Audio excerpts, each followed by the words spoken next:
started here. This is our special meeting to interview our finalists for the position of Commission Counsel for the Nevada Commission on Ethics. First, we'll start with roll. Kim Wallen, Chair, here. Vice Chair Dufferin. Here. Commissioner Grunwald. Here. Commissioner Lowry. Here. Commissioner Towler. Here. Commissioner Oscarson is excused and Commissioner Yen is excused. For staff, we have Executive Director Armstrong. Here. Associate Counsel Bassett. Here. Senior Legal Researcher Boff. Is that right? Yes, here. Executive Assistant Pedroza. Here. And our Deputy Attorney General St. Jules. Here. Right. Now we will do the Pledge of Allegiance. Please stand. I pledge allegiance to the flag of the United States of America and to the republic for which it stands, one nation, under God, indivisible, with liberty and justice for all.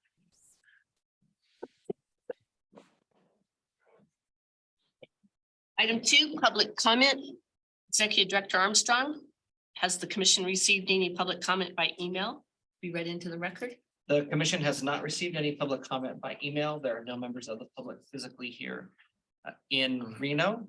And then there is, it looks like one member of the public on the Zoom. I'll defer to Executive Assistant Pedroza as to whether that individual wishes to make public comment. I'm not sure if she does. She hasn't responded to my message, so we'd like to ask her at this time. We see a member of the public. They say their name is Karen. Karen, do you wish to make public comment at this time? All right, I will assume that's a no. All right, next item, item 3, approval of the May 17th, 2023 Personnel Subcommittee minutes. Commissioner Oscarson did not attend the May 17th meeting and may not participate in the approval of the minutes. All other commissioners, Chair Wallen and Vice Chair Dufferin, may participate. Are there any additions or corrections to the minutes as read? None. On Do you my want to end. make a motion? Sure, I'll move to approve those minutes. I'll second. All those in favor say aye. Aye. Aye. Opposed? Motion carried. Okay, next item is the approval of the May 17th, 2023 commission minutes. Commissioner Oscarson and Commissioner Towler did not attend the May 17th meeting and may not participate in the approval of the minutes. All other commissioners may participate. Are there any additions or corrections to the minutes as read? All right, I'll entertain a motion to approve the minutes as read. I so move. There a second? Second. Right, all those in favor say aye. Aye. Aye. Opposed? Motion carries. Next item will be our interview with Brandy O. Okay. Brandy Jensen, sorry. I was thinking I have another Brandy that I saw this weekend. So copy hasn't kicked in yet. Brandy Jensen, sorry about that. It's right here on my notes. Good morning and thank you very much for coming back to see us again. We appreciate that. Today we're going to start with a brief introduction. You'll give us about you, and then the commissioners are going to ask you their questions. And once that's done, then we will go into the presentations, asking questions about the subpoena and the jurisdictional determination. So at this time, please introduce yourself to the commission and describe for the commission your experience and why you believe you can fulfill the needs of the position of commission counsel. Thank you. As she stated, my name is Brandy Jensen. I started growing up in Northern Nevada and went to Douglas High Schools. I went on to, as I told the previous panel, much to the chagrin of my Northern Nevada family, I chose to go to UNLV and attended my undergraduate degree down there and obtained a degree in criminal justice. Once I completed there, I went on to the UNLV Law School and was a member of the charter class for UNLV at their first ever law school class and graduated in 2001. I was offered a position to clerk with the Honorable Archie Blake, who created the first ever drug court, and spent the year with him clerking. From there, I was offered a position as the Churchill County District Attorney, Deputy District Attorney. There, I prosecuted all kinds of cases, everything from DUIs to primarily my focus was in the prosecution of drug cases, including TriNet across multiple jurisdictions, and then murder cases as well. I was offered a position closer to home in Lyon County where I lived, and being a deputy district attorney for Lyon County. I spent years there prosecuting basically every case that came out of the Fernley area. So everything from misdemeanors to murder cases as well in that jurisdiction.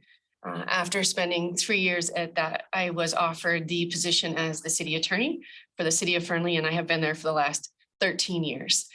I think one of the reasons that the commission is a good fit for me is I think as a human, you have to find a position that really aligns with your core values. And for me, the Ethics Commission does that. I think it completely aligns with what is important to me in government and for what is the importance of government. Your mission statement indicates that it's the position of the commission that public officials are to be held accountable and to be able to be transparent and to be able to always at all times make sure that they avoid conflicts with their personal and professional interests.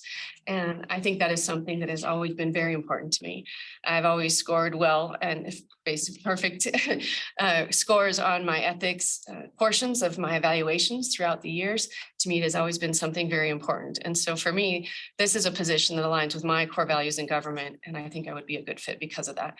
I also have a great passion for it, which you can ask anyone that I work with. So I wanted to tell you that I've also have a unique experience that I bring to the table as somebody in front of you. You have wonderful attorneys to consider. And I think one of the things that makes me unique is that I have been in the, I guess you could say, the trenches of governmental ethics in trying to navigate elected and appointed officials through boards of how to accomplish their goals in both an ethical and legal manner. And I think that brings a little bit of a uniqueness. I've also had the experience of being a prosecutor. So I've been through trials. I know how things work, and I have a passion for due process and legal compliance. And I bring those values to the table as well. Thank you. Now we're going to go through the questions, all right? I'm going to start with some questions, and then I'm going to ask my fellow commissioners there to ask you some questions. And for my fellow commissioners, if you have a follow-up to the questions you ask, you can go ahead and do so. And we're going to ask the same questions of each applicant and not deviate. So we'll just do follow-ups if you need to. My first question, right? Have you ever faced any ethical dilemmas in your career? And if so, how did you handle them? I think you can't help but face ethical dilemmas in a career as a lawyer. I think it happens to me in two different ways, correct? So one is in my personal life. How does my personal life then affect my professional capacity being an appointed official? I'm also subject to NRS 281A in my position, and that comes up quite a bit, especially in a jurisdiction where the population is not large. It's quite frequent, it's quite common, and you have to navigate through those waters on a regular basis. Multiple times we've had issues that come up that a land use that involves my mom selling the ranch, then I have to conflict off everything, create walls, make sure that there's no, way that I could be involved or influence the decision, make sure I'm doing my disclosures under those same things. Recently, we had an issue where a matter came up where there's a prosecution of someone who was formerly my stepsister. And even though she's no longer my stepsister, it's my obligation to let people know that that is even though it's not the third degree of consanguinity, it's basically the equivalent of such under the statutes. And so I conflict off of those situations as well. It comes up quite often. That's my duty and obligation. Depends on how heavy the conflict is and how much of a wall we can create between myself and the situation. Internally, if it's not an issue for us to create a wall, I would assign it to my deputy to handle. If it is a severe issue, even with a wall, then we hire outside legal to come in and handle those matters so that we clear any conflict. I also have to deal with conflicts with the various boards and commissions. And as indicated earlier, it is a smaller jurisdiction and it comes up quite frequently. What I have done is created laminated sheets for my council members to be able to read when they have a disclosure and abstention issue so that they can get some of the disclosure language right. And all of them set up time to come in and meet with me to see if they have any issues for conflict. I help them navigate those waters and often encourage them if they're not sure how they feel after speaking with me, to reach out to the commission staff and see if they could get, more direction. We have to do that quite a bit in a smaller town. And so it's trying to figure out whether it affects them more or less than anyone else in this jurisdiction. Does it somebody within their household? Does it meet any of the statutory requirements for conflict? So we deal with those quite frequently. Thank you. I think the next question I'm going to ask you kind of answered it when you were introducing yourself. Can you tell me a little bit about your values, and did they align with those of your last employer? And how do you think your values will align with that of the commission's mission and values? Sure, I'd be happy to expand on that too. Excuse me, sometimes too, the allergies are killing me this time of year. So obviously I'm somebody who's very passionate about various things. I think for me, the passions in my life are faith, family, my health, my community, and then lastly, my horses, which is really, like I told the previous panel, a bit more of an addiction than a passion. But in those core values, it's important to me that I sit down every year and figure out what I can do to improve in each one of those, and how I can create SMART goals to make sure I'm meeting what my values and my core important things are. Because a lot of times in life you can get distracted by what's coming at you. And so how do you get yourself focused back to what's important to you? And my stepdad, he always said, you have to take a job where you're making a difference in the community, or why are you doing it? And so for me, I always make sure that that's what I'm looking for. My previous job, I was really lucky. I was able to, give back to my community for almost 2 decades, more than 2 decades. And now I wanted to be able to look for something that was a statewide reach, where I could make a difference in a bigger goal. And I'm a little bit cheesy in that I'm a 5th generation Nevadan. So my mom's a very big Nevada person, and I really care about the state and was raised that way. And I want to see what I can do at a bigger level to make a difference statewide. So for me, the Ethics Commission is doing exactly that. They're trying to figure out how they can help people. And I think I know the importance of education for prevention. I know the importance of enforcement. I think as a prosecutor, when you look at things, in my experience, and I hope that it transcends across the ethics community as well, is you usually run into 3 types of people, right? There's somebody who 25% of the time made a one-time mistake and they'll never do it again. They kind of don't even know how they ended up in this lot in the first place. And there is 25% of the people who truly have every intention of doing it again and did it on purpose. And you have to deal with those people to prevent them from doing it in the future and protecting your community from that. And then the other 50% just maybe don't know how to make the right decisions and could use training and education and social skills to help them get better in their lives and the decisions that they make. And so I think those values as a prosecutor and that experience, I bring that to the table at the Ethics Commission. And the Ethics Commission, I've seen that over the years, working with the various people. I've dealt with the commission for a long time in my position, as far as the staff goes, I should say. And I've always seen that same values: education, prevention, deterrence, and then understanding that sometimes people just make a mistake, and keeping all those values and making sure that we're going after the person the right way based on their conduct is important. And then my last question: a large part of Commission Council's job is making recommendations to the commission on making well-reasoned decisions that will be upheld on appeal. Generally, what steps would you take to prepare the commission in rendering a well-reasoned decision? I think the first thing is that for me as your counsel, my job is to get the statutes, to know them cold, just like you do as prosecutor, right? You have to know every element of every statute, just like you do as a municipal lawyer. And as a municipal lawyer, you have to deal with every gamut that comes in front of a city council, from land use to what is cross connection control to, what are the HR issues. So for me as your lawyer, my job is to know the statutes and know them cold, and then to be able to guide you through those processes. When you're looking at each issue that comes in front of you, have we met all the statutory elements? Have we developed a good record? Have we been able to allow the proper due process to avoid any issue on appeal? And when we go through that, have we done that in a open meeting law compliant manner as well, to make sure that we're meeting those needs?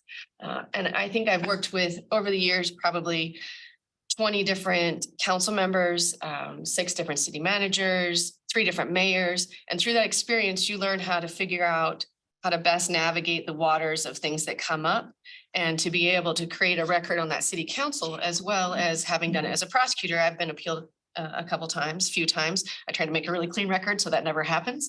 But you learn how to be able to appeal and not to be scared of an appeal if you know you've done it right. Thank you. Now I'll turn it over to Vice Chair Dufferin. Thank you, Madam Chair. Thanks for returning and going through this again. Thanks for having me. I have three questions. The first one is, have you read Nevada's ethics and government law, and what is the purpose of the ethics law, and to whom does it apply? So kind of a three-part question. Certainly. It's entertaining to print it because the Nevada legislature does believe in a very small font, which I will never understand, about 30 pages worth of it when you print it out. I've read through them, and of course, I don't have them memorized because it's not something I use every day, but will in this position.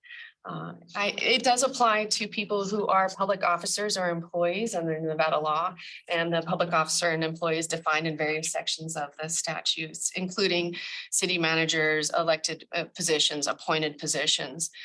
It applies to conduct that occurred while they're in that position, and there are statutes of limitations, obviously, within the 2 years or 2 years of it being reasonably discovered. As far as the commission council, it lays out what my duties are, what the executive director's duties are. And it goes through various different conflicts, how they're defined, including, as we discussed earlier, some of the sections that discuss whether they're in the third degree of consanguinity or a member of your household. All the different factors within those statutes, or they're equivalent of, as we've discussed. And it applies to the statewide, just within the city, within the state of Nevada habits, sorry. So we have read through all of those, and and what was the second part of the question? Could you repeat it? Sure. What's the purpose of the ethics law? The purpose of the ethics law, so as you all know, there's 4 of you appointed by executive branch, 4 by the legislative branch.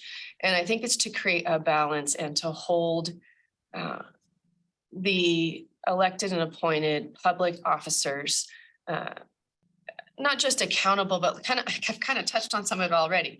But it's really to make sure that they are performing their duties in a way that they're avoiding conflicts between their pecuniary and personal interests. And sometimes defining what is a pecuniary interest, I think it's becoming easier over time as the statutes become more detailed and are modified over the years through the legislature. But is to help them to understand what they can and can't do in their positions. And especially in a position where you're elected or appointed, because you are holding the public trust.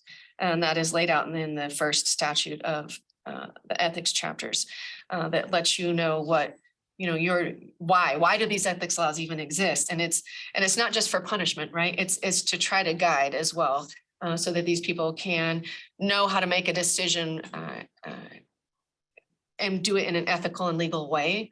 I think it's becoming more and more interesting in government as we start to see people are starting to really look to government. And if we don't have government trust, and you can't have that trust in your community, like especially in the smaller communities, I think ethics is the foundation for a confidence in the public in a constitutional republic, which we live in. And if you don't have that going forward, then there's no trust in government and the whole system starts to fall about. And I know it sounds a little bit cheesy, but I'm a little bit of a patriotic, passionate person that if you don't preserve the Constitution and the ethics type statutes, then the entire system collapses. Thank you. My next question. The position of commission counsel is for the most part autonomous. Do you believe you have the skills and experience to work independently to provide the commission guidance on its legal matters? Yes, originally, when I started my career, I was very fortunate to have some very wonderful mentors. And one of them, as I described, was Judge Blake.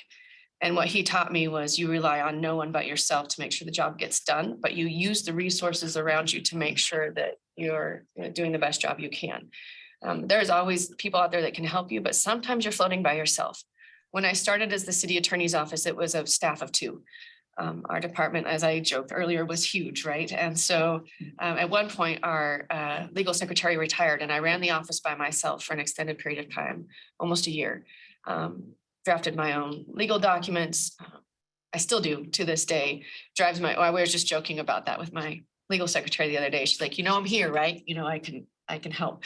And so we joke, but because I'm not used to it, I'm used to handling things by myself. But also I appreciate the value of teamwork and, what a team can bring to the table.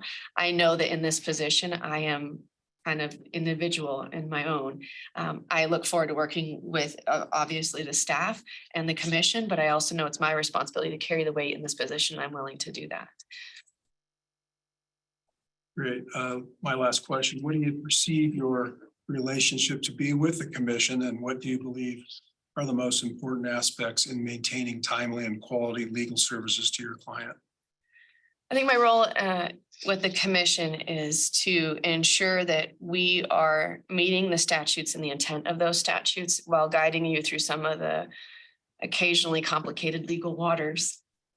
As I indicated previously, having worked with a lot of different elected and appointed officials, it's my job to figure out what you're trying to accomplish and how I can help you get there. And I think you have to work with each individual as who they are. Sometimes those are the conflicts in workplace, right? Is how do you communicate?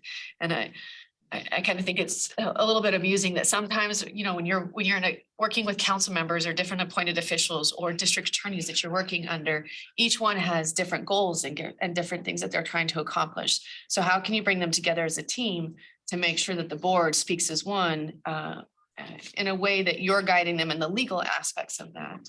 About the time I would get it mastered with each councilman, it'd be election season. But that's just kind of how it works sometimes. But I do enjoy, and I know that that's my job, is to be able to work amongst the different commissioners and help them do what they need to do in a legally compliant way. Great, thank you. Right. Commissioner Greenwell. Please. If you can't hear me, let me know. Okay. Okay.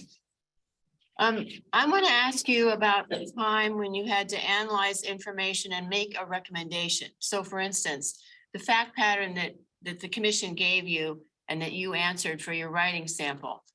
What kind of thought process did you go through in analyzing those facts for your writing sample? Recently, I've been trying to train my deputy to handle civil matters because he does exclusively criminal. And the way that I approach anything like this is, first, you have to get your hands on every possible statute, case law, administrative code, various codes that could apply to you in any way. Make sure that you've read through those and you understand those before you're making any recommendations. I don't mean to disparage my profession, but as sometimes lawyers will just shoot from the hip. And I don't believe that's the approach to take. So that's not the type of lawyer I am for this commission. I am somebody who prefers to be very thorough in my work and make sure that the information I'm providing you is accurate. In a situation like that, I sat down and read through as many statutes as I could, read through some of the various opinions on topic if I could find them, and tried to look to see what guidance was already in existence before I made opinions or recommendations. I would love to have read through every opinion before I answered that analysis, but I don't have that time, unfortunately, before we were here today.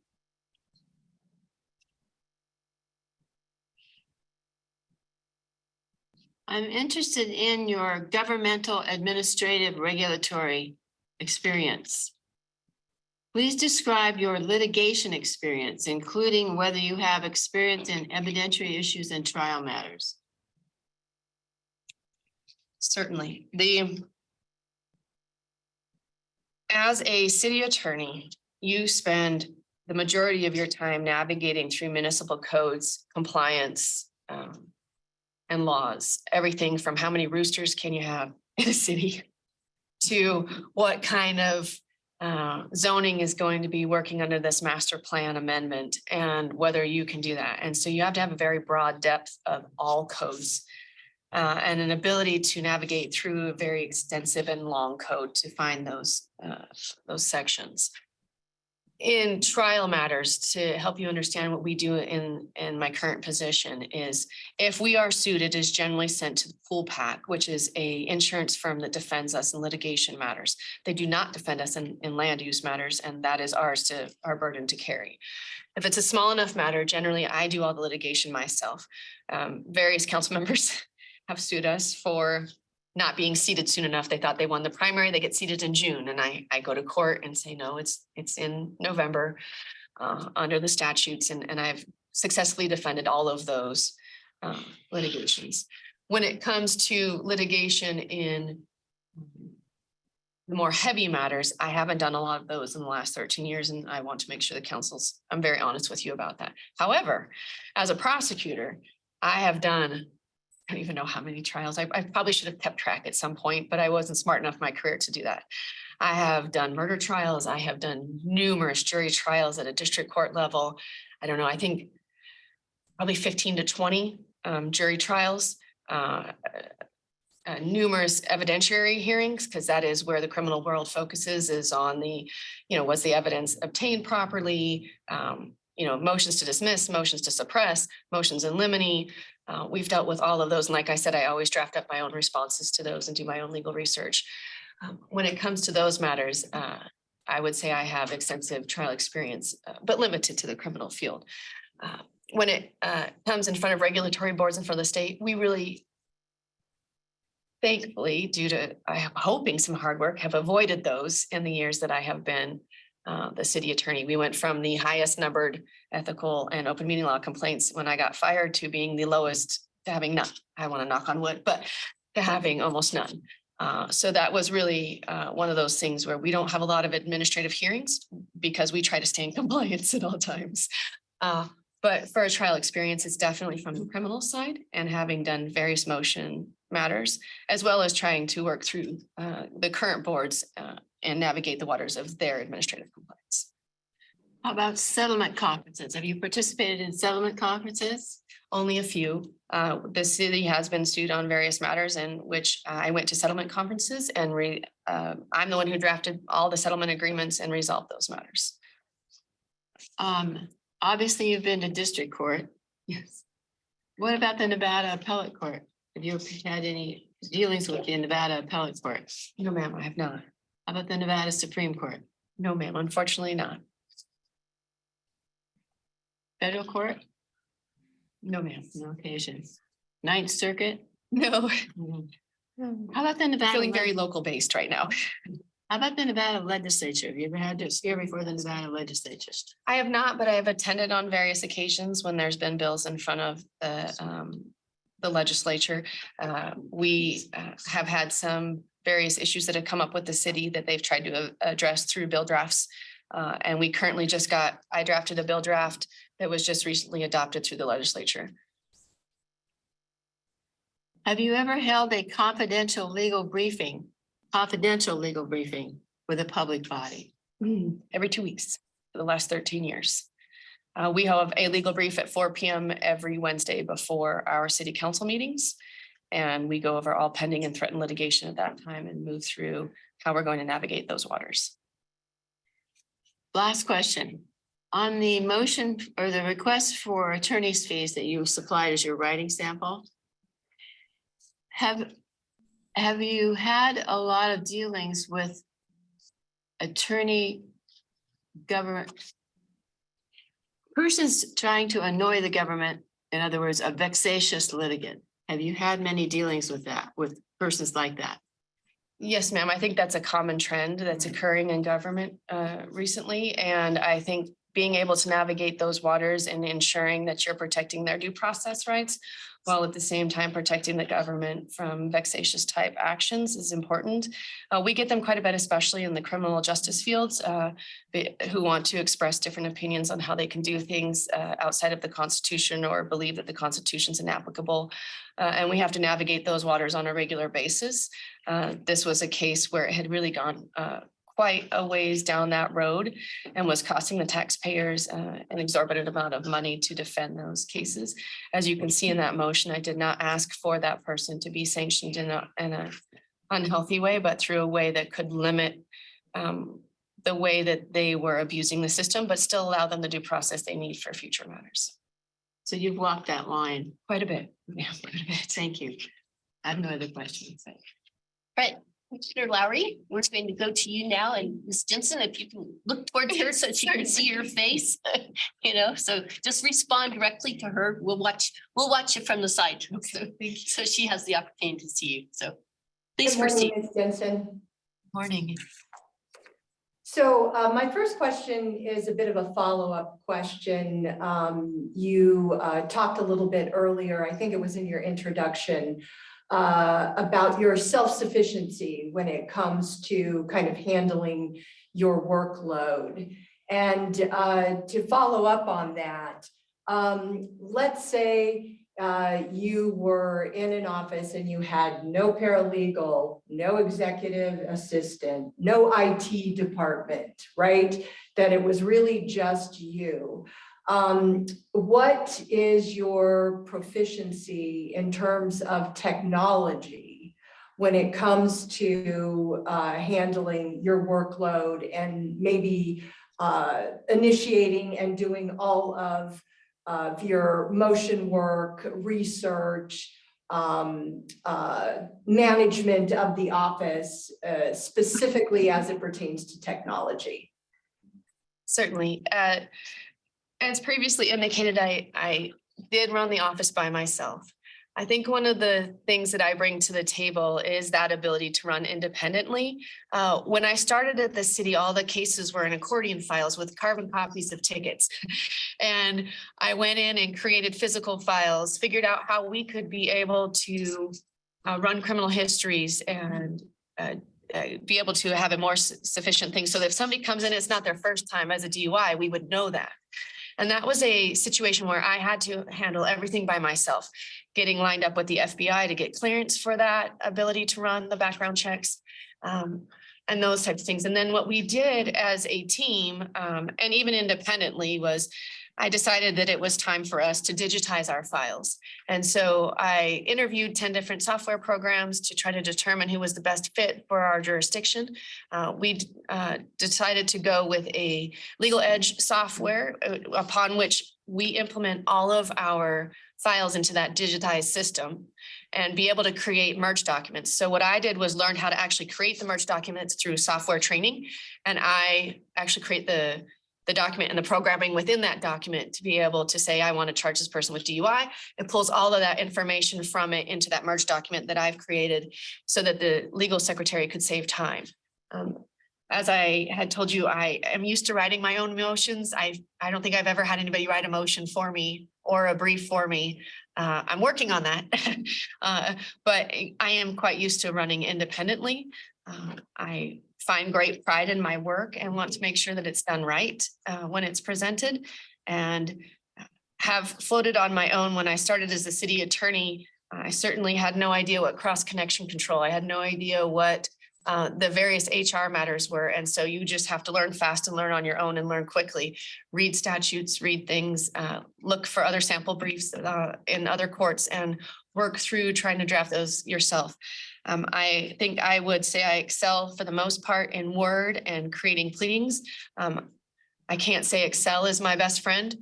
Still need to work through that software program. But when it comes to managing everything, when we went down for COVID, everything had to be done remote. And so we were handling 750 criminal cases through a remote system. Thankfully, we had implemented that software program just before that. So we were able to do everything entirely remote. So I can work exclusively through electronic systems to be able to run a program. For me, organization is kind of one of those questions of strengths and weaknesses.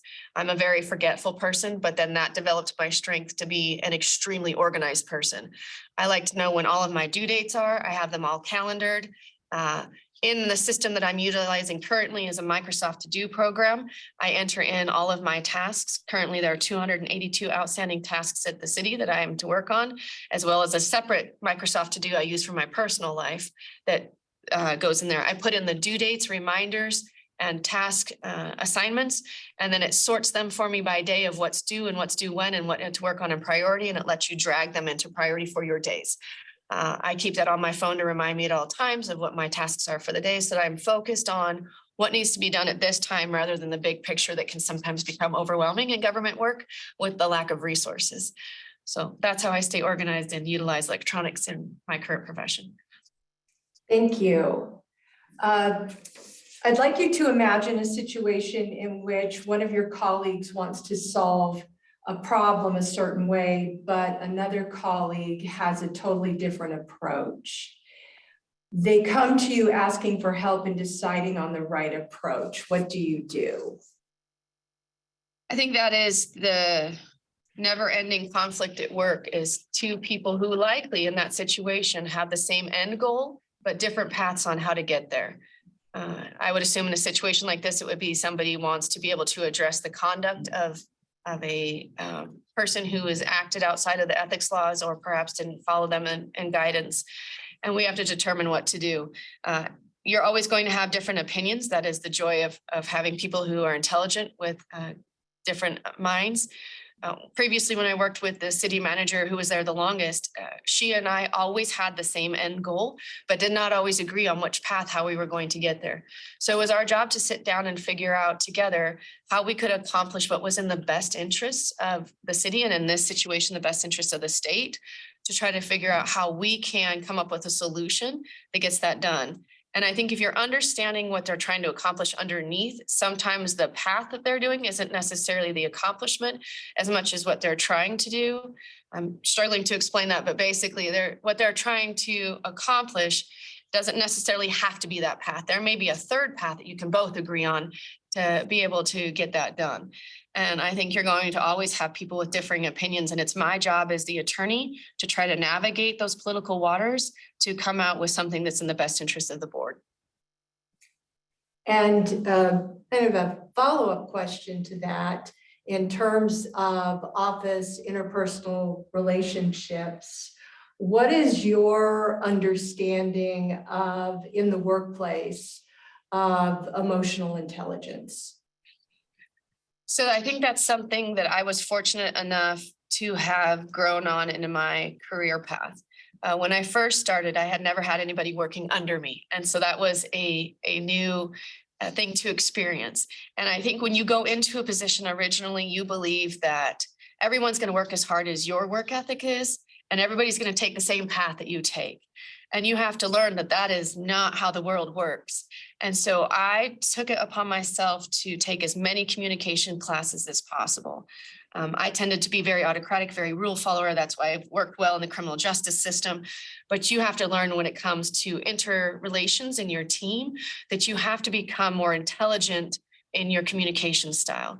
And I am someone who is very much what they call an S. I like everybody to be on the same team. I like everybody to get along, hence the bubbly, happy personality. But at the same time, that's not how everyone else on this panel is going to communicate. So I have to learn through emotional intelligence what is their different communication styles. And I even have a sheet inside of my office for the different communication styles of everybody that I work with, so that before I meet with them, I pull that out and remind myself, is this somebody who's focused on the big picture? Is this somebody who's detail oriented? Is this someone who has a different type of communication style? And how can I accomplish that? I'm currently taking a class through a masterclass application on how to be more persuasive from the previous Secretary of State for the United States. And he does a great job of explaining that your goal is to try to hear different things and how can you be a better persuasive person by improving your communication and emotional intelligence in those matters. And quite honestly, I've been watching my husband go through the same process, and it's quite great to see people learn different communication styles to improve inner relations and get a better sense of teamwork. And finally, your job responsibilities include preparing commission opinions and representing the commission in public meetings. Please describe your experience in drafting opinions or similar documents and applying Nevada's open meeting laws. Certainly. I'll start. I might have to have you repeat the two-part, but I will start with the open meeting law. So in open meeting law, as I indicated, when I started at the city, we were the highest ranked open meeting law violation in the state. entity wise. And so it became my goal to know everything about the open meeting law and memorize the statutes and to be able in turn to get my board into compliance. I created the rules of decorum and procedure for our entity. I took Robert's rules, condensed them, tried to figure those out, and also created rules of procedure. Worked with the city clerk's office to create an agenda process report to make sure that it complies with open meeting law and gives staff the time to be able to create the agenda reports they need, and for me to have the time to do that legal compliance. I write opinions to staff, I would say probably 7 to 8 different email opinions go out to staff about various statutory issues within their departments on a regular basis. And I try to create different spreadsheets for them. If it's a contract, please go through this contract and check the boxes so that it makes it easier for them to be able to get to statutory compliance without them feeling overburdened. We have to write ordinances all the time as the lawyers for the municipality. And to write various opinions. We don't do a lot of our opinions in writing as far as like a memo, but we do them in an email format that would often go out to the council. Obviously, we would do it in a blind copy, so they can't reply to all to avoid any open meeting law issues. And then every year, I have an ethics and open meeting law training that I do in front of our board to bring them into compliance, and then also follow the legislature very closely to make sure that I'm tracking what the changes are to those open meeting law and ethics issues. And what was the other part of the question? I think you actually captured it. It was basically about opinions and then the open meeting laws. So thank you very much. Thank you. Madam Chair, I had a follow-up question. Yes.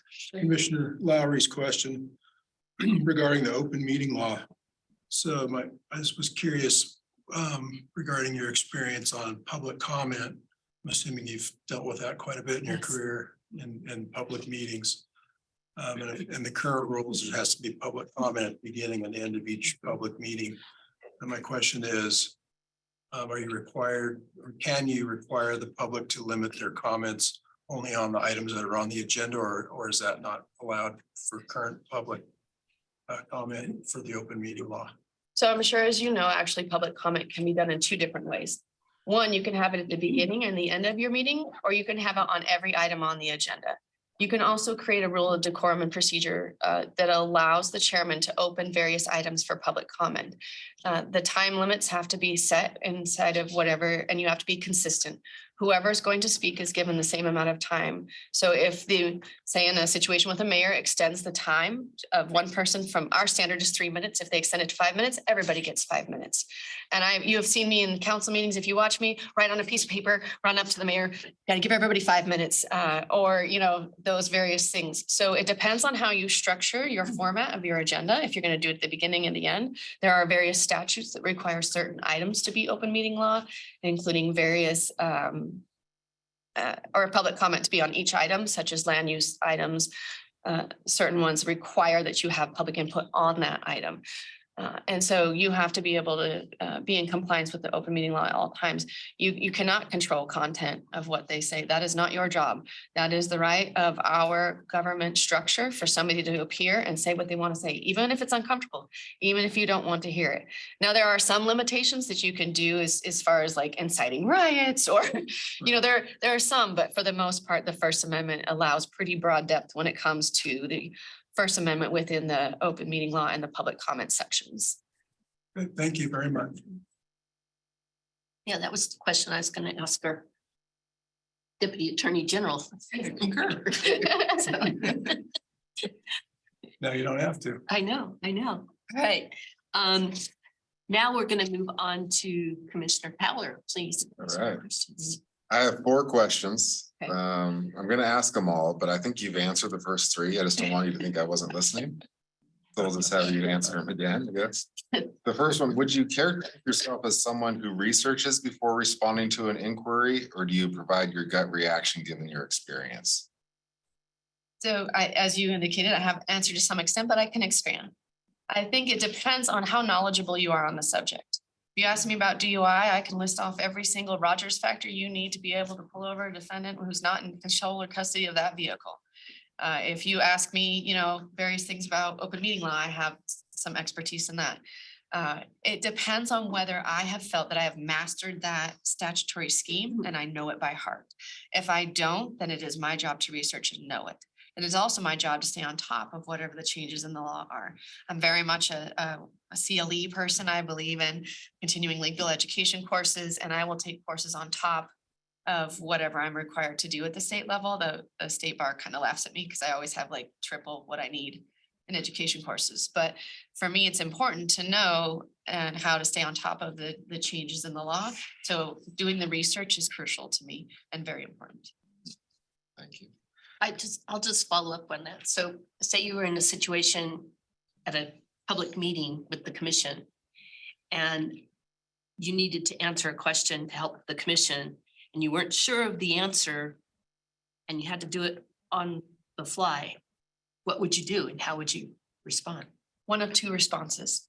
First, I would ask the chairman if they'd be willing to take a recess so that I could take a minute to try to get the answer. If the chairman, which often can sometimes happen in public entities, is unwilling, then I'm going to base it on my knowledge, training, experience, because sometimes you have to answer on the fly and you don't have a choice. And you give them the best legal advice you can based on what you know. Thank you. Do you have experience in appellate and judicial review matters? Only in the previous things that we have discussed, having been appealed a few times in the criminal justice world, and they are always very interesting to me on the appeals. So we have spent time researching and answering those appeals myself. How many appellate cases have you been lead counsel on? I know you answered that. Yes, all of them, but the few that they were. Yeah. All right, this is a two-part question. Okay. Have you ever had someone claim you did not adequately perform your job duties? And if so, please explain the circumstances and how did you handle the situation? I don't think you can be an appointed official for elected board without receiving that complaint on a regular basis. Because as you know, a lot of elected officials struggle with being able to comply with the various statutes that apply to their position. As somebody said, they are people who were elected, and a lot of them got elected because they want to make a difference in public service. And when they get up there and say, I'm going to do this, and you're like, well, so let me tell you maybe another way to do that, because you can't legally take that path without getting yourself into a situation you don't want to be in. And so you will get a lot of council members. I serve at the pleasure of the council and the mayor. And although it's not a funny joke, it kind of is, that we always joke it's a 2-week job. I can be agendized at any council meeting with 2 weeks notice, 5 days under open meeting law. They can put me on an agenda and decide you're done. So when you're in a position where you can be replaced at any given time, I think it's the thing I liked the least about my current position is you have to navigate those political waters every day, all day long. And being able to keep 6 different politicians happy with you as legal counsel at all times for 13 years is quite an interesting path to take. And sometimes they'll say, I've honestly had council members threaten to fire me for following my ethics to such a heavy degree. And then I sit down and say, I appreciate that you are trying to do what is important for your taxpayers. And what you're trying to accomplish is get this thing cleaned up, this code violation. I can't be your prosecutor, and not because I don't want to, but because it's unethical for me to do so. And I understand that you may want to, change lawyers because of that path, but I'm going to stand by my core values and do what I think is right, and understand that I will stand behind you in everything else I can do. And so you just have to, navigate the uncomfortable situations of sometimes not being the popular opinion in the room when you are telling people all day, every day, they can't do things under the statutes. And there's also things in evaluations where I've received low score on something. There's 6 of them. Sometimes I get perfect from 3 and lower ones from the other ones. I mean, it's everybody's perception, correct? I'm kind of an overachiever. I want to know what I could do better. Why'd you give me that low number? How can I improve? What could I have done differently to have satisfied and reached your goals? Can we meet quarterly so that I can reach those accomplishments? And that has worked, in various situations, and the numbers improve. And I think a lot of it is somewhat difficult because I don't always understand what my job is. If you're only there, once, twice a month, it's difficult to know what the day-to-day is like in the affairs. So it's hard to represent three branches of government at the same time. All right, thank you. Right, now we're gonna go ahead and move on to your presentations, all right? Okay. We're gonna start with the presentation about your jurisdictional recommendation in case number 22-XXC. Willie Coyote. And then we'll, I prefer Wiley Coyote, but, and then we'll move on to the, your legal memorandum and, fellow commissioners, as she goes through it, you can ask your questions at any time during the presentation. Just kind of like what it would be, when we do a jurisdictional determination, oftentimes I'm like, why did you come up with this? And we will Certainly. sometimes we'll have a meeting to do that, and sometimes I'll call the individual themselves. So go ahead and proceed. Commissioners, please feel free to interrupt me at any time with just random questions. So before you today is trying to determine whether or not we have jurisdiction, and I gotta call it Wile E. Coyote because I can't call it anything else, to determine whether we have jurisdiction over Wile E. Coyote. As you know, NRS 281A allows us to have jurisdiction over someone who is a public officer, who's done something during the position as a public officer, whether it was done within the jurisdictional timeframe. And so you have to look at three different factors when you're trying to determine whether or not we have jurisdiction in this matter.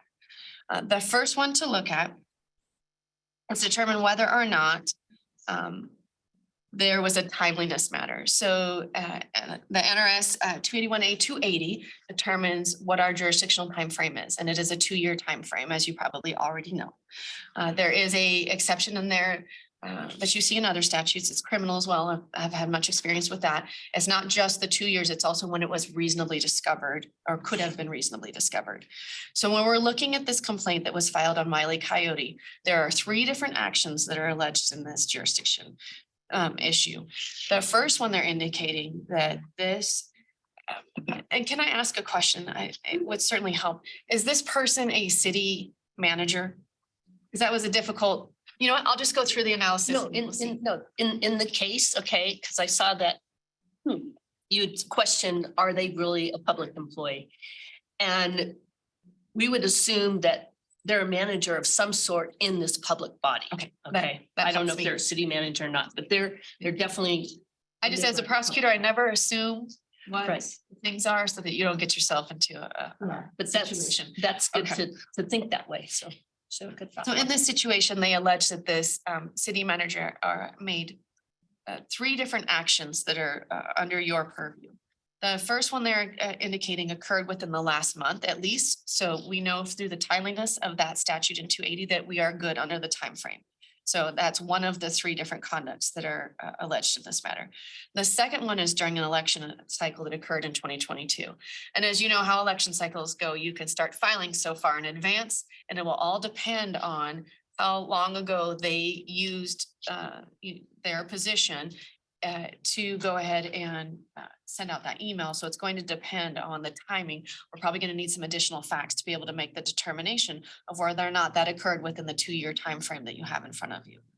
The third is relating to the conduct regarding Coyote's son. And that was alleged to have occurred in 2020. So we are likely past the time, but it depends on when it was discovered and whether it was reasonably discovered within the 2-year timeframe. So we would need additional facts to know whether to look into those matters. Any questions on the timeliness matter?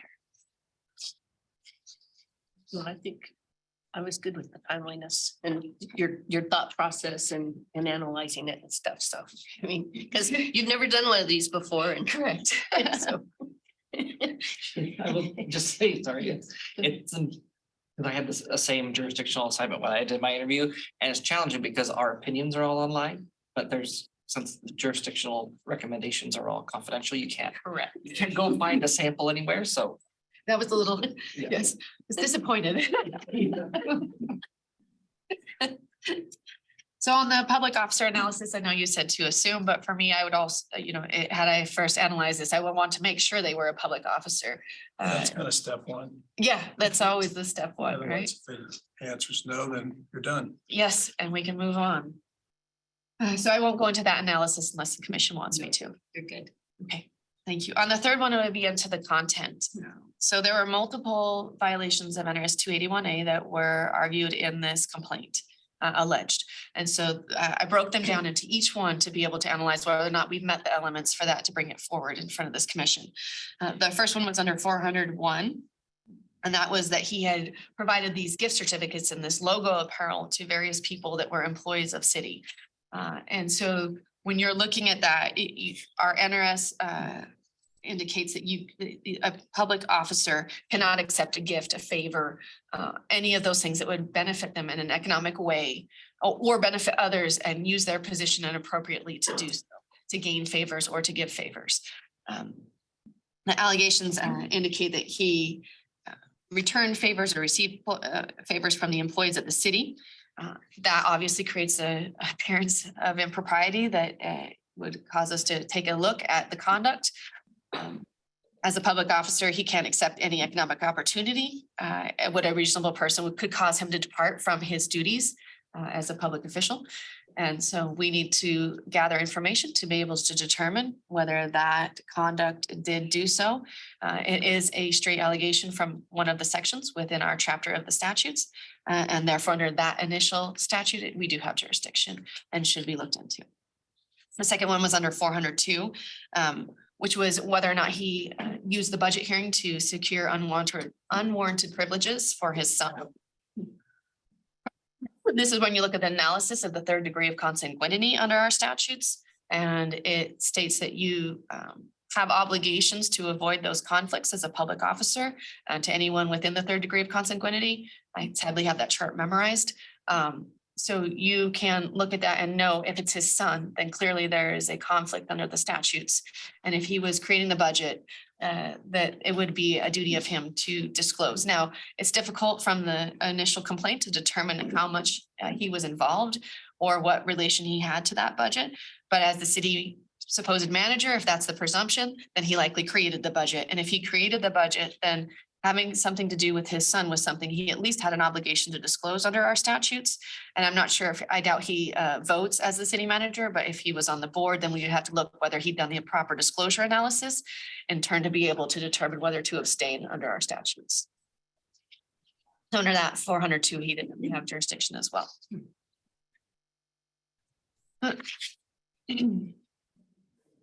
Then under the, and is it okay if I refer to the notes? Yes, of course, Okay. of course. Thank you. The other one was the disclosure abstain, which we kind of discussed. Like, even if he wasn't an elected official, it was his obligation to disclose so that the public was made aware of whatever conflict he may have had between himself and his son when presenting that budget or creating the budget in front of that public body. So under that one, we would have jurisdiction as well. Under the use of the public email system to endorse a candidate, these are always interesting. As you know, the Ethics Commission has issued various opinions on this topic and has considered that an email system that is a public official email system is something that should not be utilized to endorse a public candidate for office. And so clearly that conduct would come under our statutes under 407 because they are not to use governmental time, property, equipment, or other facilities to benefit a significant or pecuniary interest of that public official. And whatever they were doing to promote the other candidate with official conduct on official email creates an inappropriate appearance of impropriety and violates our statutes. So we would need to look into that further, and we do have jurisdiction under that statute as well. It's also been determined in our advisory opinions that endorsing a candidate is a pecuniary interest.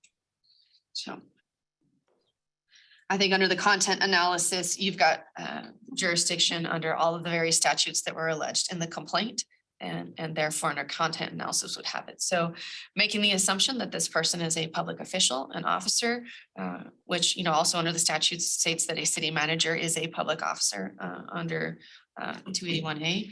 and that we do have jurisdiction on the timeliness. The 3 complaints will have to determine each one to see where they lie and time wise. And third, that all of the statutes alleged do fall under the conduct as a public officer that would be under the jurisdiction of this commission. I believe that you do have jurisdiction in this matter. Okay, fellow commissioners, comments, questions with Ms. Jensen? Commissioner Lowry, any questions? No, thank you. Yeah, it's an interesting case, and oftentimes we get cases and the complaint doesn't really have enough evidence. So oftentimes we don't do anything because there's not enough evidence in the complaint to proceed. But I liked your thought process there. Yeah, I did think that when I was reading that, but I thought, oh, I bet they get quite a bit of rather slim complaints filed in to try to navigate through to figure out what you can and can't do. Yeah. Oftentimes I'll call up our executive director. Why aren't we? Well, there's not enough evidence. I said, but can't we just look? You know? Yes, yes. Prosecutorial matters, we do the same thing. You have to, review the case to determine if there's even enough to file charges. So. Okay, right. Not seeing any questions, that we'll go on to your memo.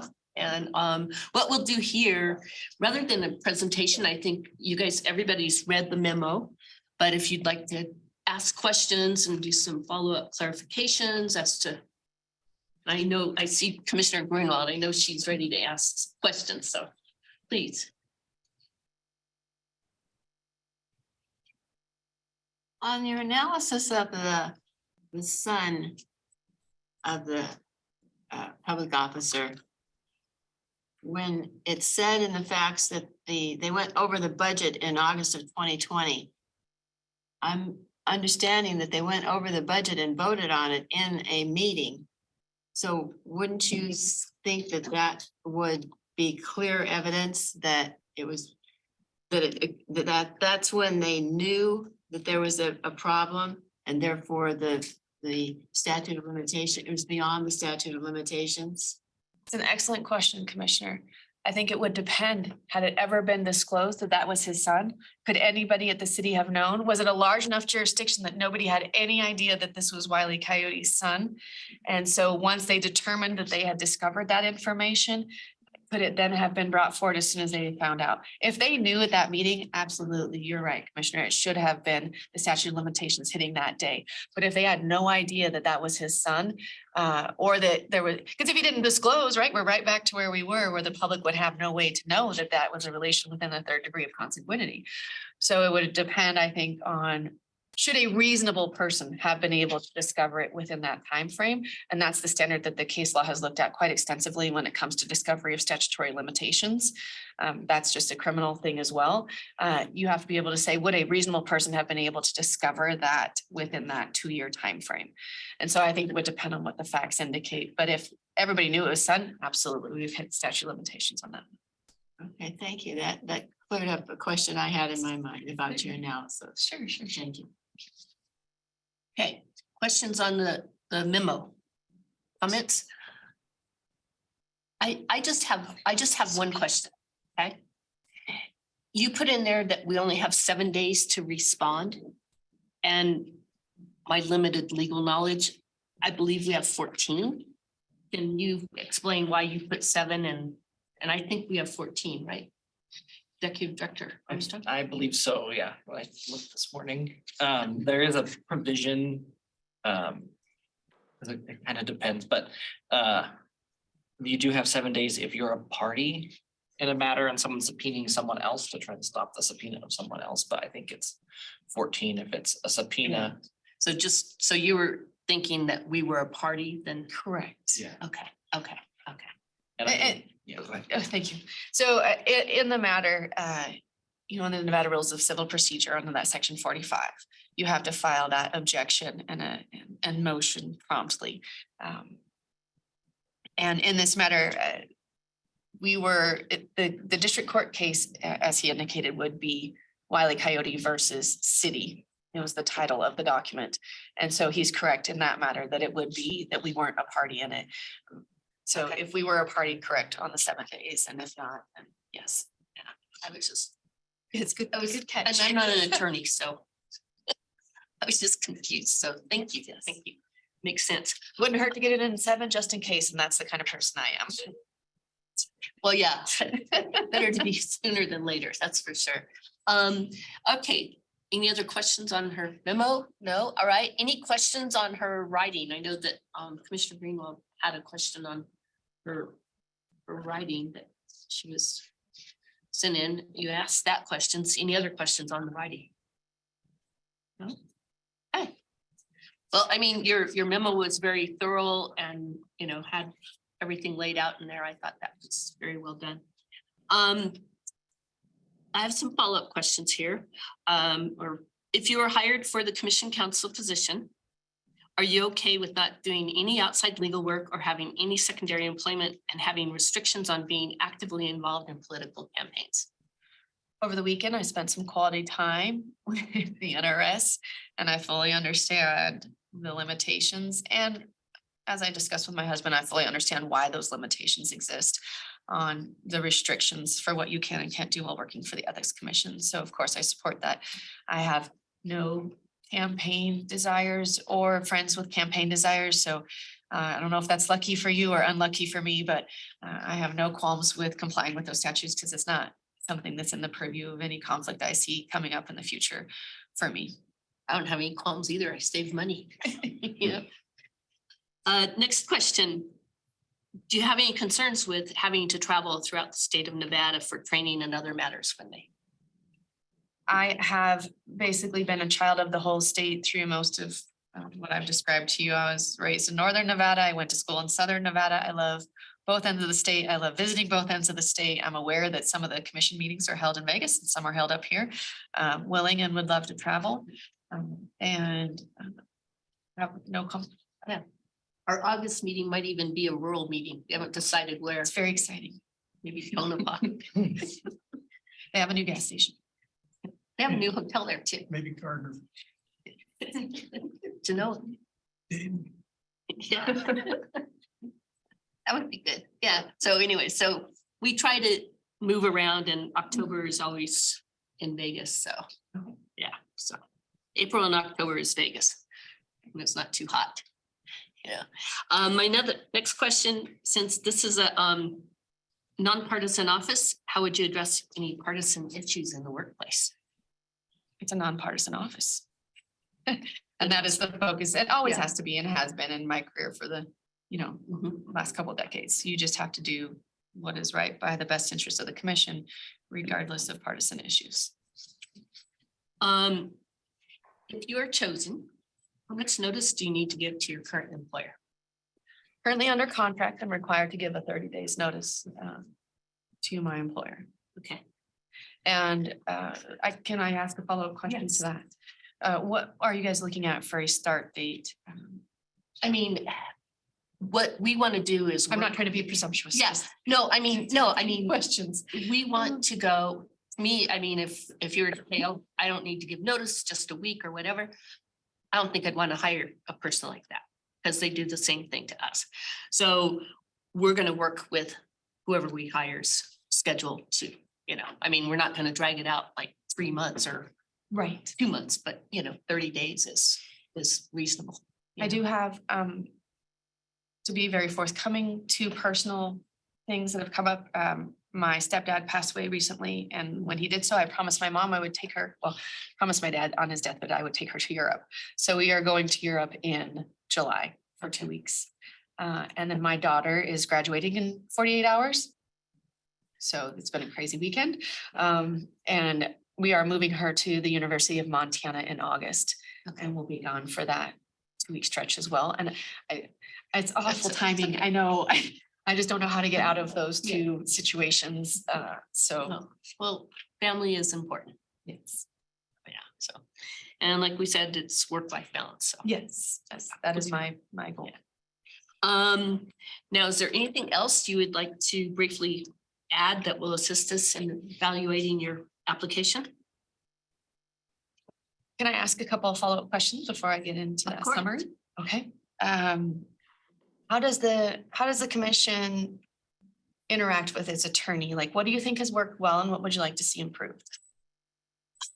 Well, all of the commissioners are free to talk to any staff member. I mean, generally it's our executive director and our commission counsel, which is our deputy attorney general right now. The commission council probably interacts with the chair and vice chair on a more regular basis because they have to get us ready for the meetings and stuff. They have to get us ready for hearings, and that's a little bit more involved than just our regular meetings and stuff, especially for the non-attorney vice chair and chair. We need a little extra help. I think just having good communication, being responsive, I try not to bother my staff on their days off, which is Friday is their day off because we have a 4-day work week. But sometimes some things do come up and I might have a question. So that's with me, I think that works really well. Our deputy attorney in St. Jules, she stepped in there, and I think the first meeting was a little tough, but then she got with our, we encourage you to do this, is meet with our previous commission council, and she's there to help. Yeah, she's there to help you. She really is. So just like, with St. Jules, Ms. St. Jules here, she helped her out a lot. And now it seems like she's been with us forever, because she helps us so much. So it's just, and then just making sure that we don't get in trouble, that, our decisions are well thought out. And then for staff, I'll let staff interject what you would like to see. Yeah, we're a small team, so you're used to a small team, so that is great. I think, when I send out the jurisdictional recommendations, it lets the commissioners know if they have legal questions, they can chat with the commission counsel about them. The commission counsel really takes on the advisory opinion process quite a bit. And so Liz and I have been able to refine that process in the absence of a commission counsel. And so you'd be working with Wendy to come up with a system that works best really for you and the commissioners in processing those advisory opinions.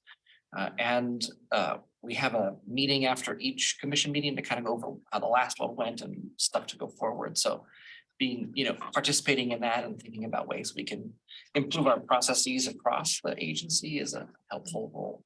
I enjoy that type of work. Well, in summary, I hope that you'll find professionally, I bring the uniqueness to the table of having been in the trenches with the ethics navigation on water on a day-to-day basis with appointed and elected officials.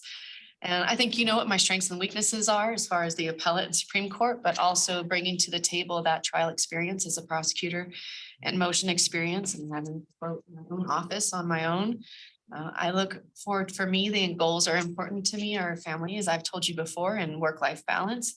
I take calls from council members at all time of the day, all time of the week.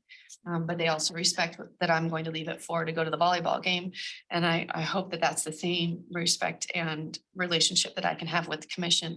You will find that I work very hard. My work is very important to me, and having accurate and professionally done work is very important to me. And I definitely have a passion for ethics, which I know is cheesy, but that's who I am. And that I would work hard for this commission to be the best attorney that I could be. And I really am grateful that you guys have brought me in for 2 interviews and an opportunity to meet with you. Yeah, it's a pretty lengthy process, and having to interview for a job in public. Yeah, I've gotten a little better at it, interviewing people, but the first experience I had was on the NDOT board where we had to interview the director, and that was the hardest day of my life. So we've done this a few times, so I've gotten over it. But I want to just say thank you very much for coming in today, and we will be making a decision today. Okay.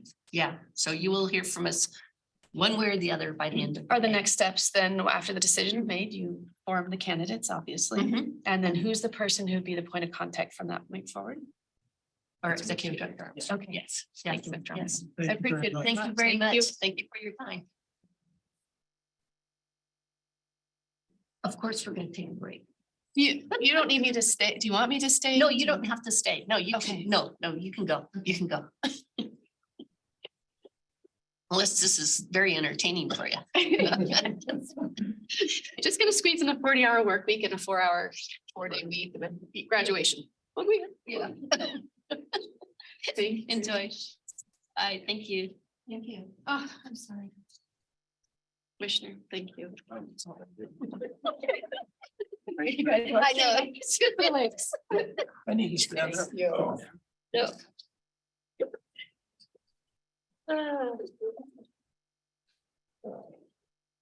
Oh, sure.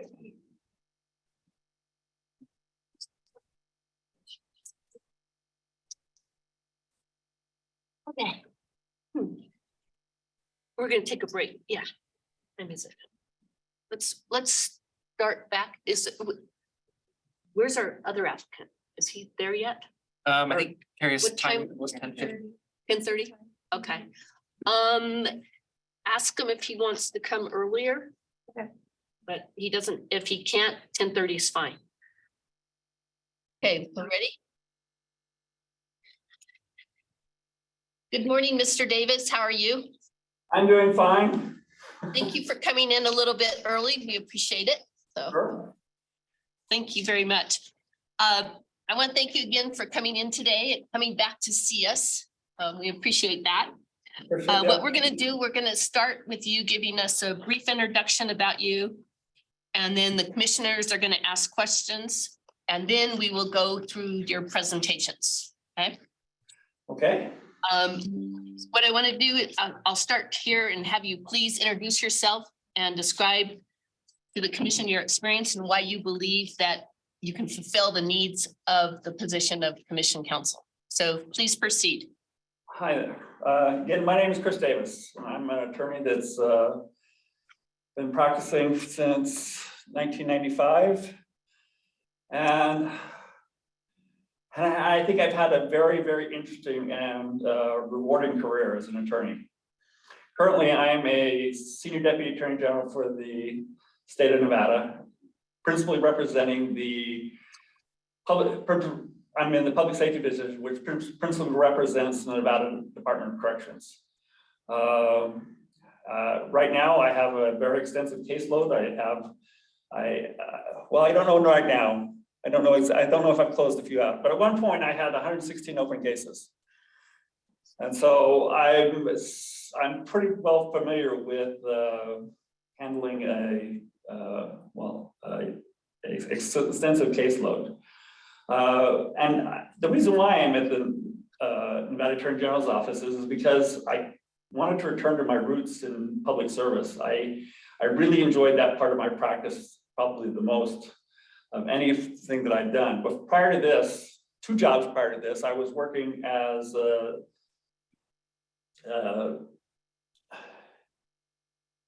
deputy, deputy general counsel for the Sahara Hotel. And pretty much acting as general counsel to Sahara Hotel because I was the only attorney on property. I was attending all of the compliance meetings, dealing with money laundering, dealing with gaming commission regulations, dealing with all the things, handling all their human resource matters. And that was it was a great opportunity because the Morello Group had just recently purchased the property. And so they were trying to revitalize the Sahara. I don't know why anybody would take the Sahara Hotel and rename it the SLS, but somebody had evidently thought that was a good idea. But I think the Morello Group was doing good, and I had a hand in doing that. But I was thinking along the lines of, especially when COVID hit and things were going on, I was kind of thinking, well, is this really what I want to do with my career? Do I really want to just, represent money interests and those interests? And my purpose of becoming an attorney always was I always had an interest in public service. I've run twice for judge, unsuccessfully, unfortunately. But I've had, but my goal in my career has always been to be in public service, and so that's why I left. In fact, what happened was and the job in between, because it was COVID going on, I was trying. Aaron Ford, the current Attorney General, he actually was an extern of mine while I was at Judge Rawlinson's chambers. And And so I knew him fairly well, but I couldn't find his phone number. And so I called Judge Rawlinson and asked her, who I previously clerked for, I was her first law clerk, and asked him for his phone number. And he said, well, I just talked to Aaron and he says that they can't hire anybody because of the COVID. And so she asked and said, well, maybe you want to come work for me again. And that was the funnest job I ever had. And I really enjoyed that. And I think that would be a big asset to the Ethics Commission, in that I've had extensive experience in writing opinions and drafting opinions, which is a big part of this job.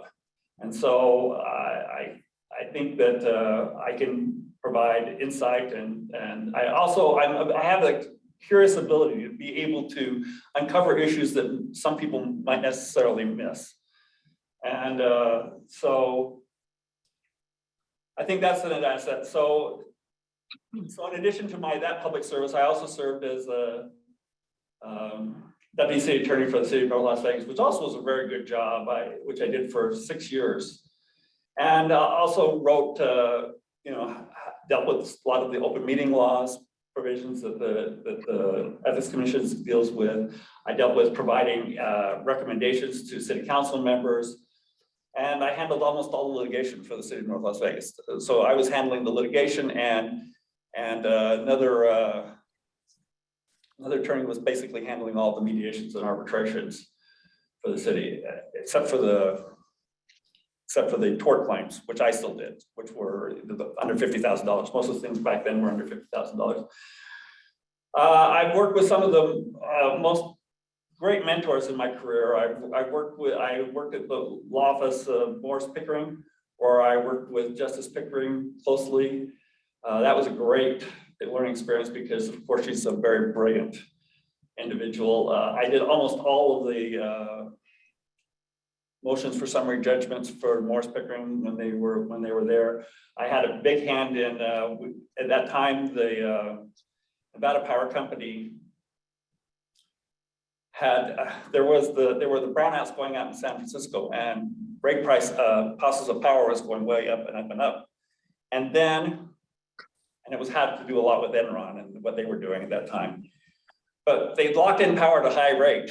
And then the Public Utilities Commission ended up deciding, well, no, you didn't have a good cause for locking in those. You should have waited till the power price went down. And so they had quite a bit of difficulty. I don't know if people remember that, but I was very instrumental in helping make sure that they didn't, their power contracts didn't get voided because their credit rating dropped substantially at that time. So I'm pretty proud of that. And so, but that has to do with that. I had to deal with regulatory issues, same kind of things that you're doing here. So I think all of the experience that I've had throughout my career have guided me towards a position where I could be a very effective counsel on behalf of the Public Ethics Commission. I would like the opportunity to do that. Okay, thank you. Now we're going to start with the questions. And then I'm going to ask my fellow commissioners to each ask their questions of you. Okay. And my fellow commissioners, if you have follow-up questions, please ask, even if another commissioner is asking a question, if you have a follow-up with an answer, go ahead and proceed. I'll go ahead and start. Mr. Davis, have you ever faced any ethical dilemmas in your career? And if so, how did you handle them? Well, I don't know. It depends on what you call a dilemma. When I was reading over the materials that you provided me, one of the things I remember was when I was running for judge, I was working for the city of North Las Vegas at the time. And what I wanted to do was I wanted to make campaign calls on my lunch hour. And when I was thinking about the issue, I thought, well, geez, can I do that? Can I make campaign calls from my city of North Las Vegas telephone in my office on my lunch hour, so it's not during a work time and things like that. And I came to the conclusion that there may be an argument that I could do that because it was a de minimis expense and things like that. But I ended up taking the position that, well, that could likely be an ethical violation. So I decided to do something that I didn't want to do, which was I bought my first cell phone. And then my wife would come in my lunch hour times with her car, and she would act as my secretary. And I would go out to my car, so I wouldn't be in my office. And then I would And I made my campaign calls for my car, so I wouldn't be using any public resources. So that, I don't know if that's considered an ethical dilemma or ethical position, but that's one example of how I handled something like that. So you've never encountered any other ethical issues? Myself as a CPA, I've had, well, when I became controller, I had more ethical dilemmas as controller than in all my years in practice where I only had a couple. So I was Well, just worried if you had any others. The only other, I mean, I have tried to always be, I believe in the old adage where there was a guy that was, he was interviewing people to be a stagecoach driver. And the stagecoach driver said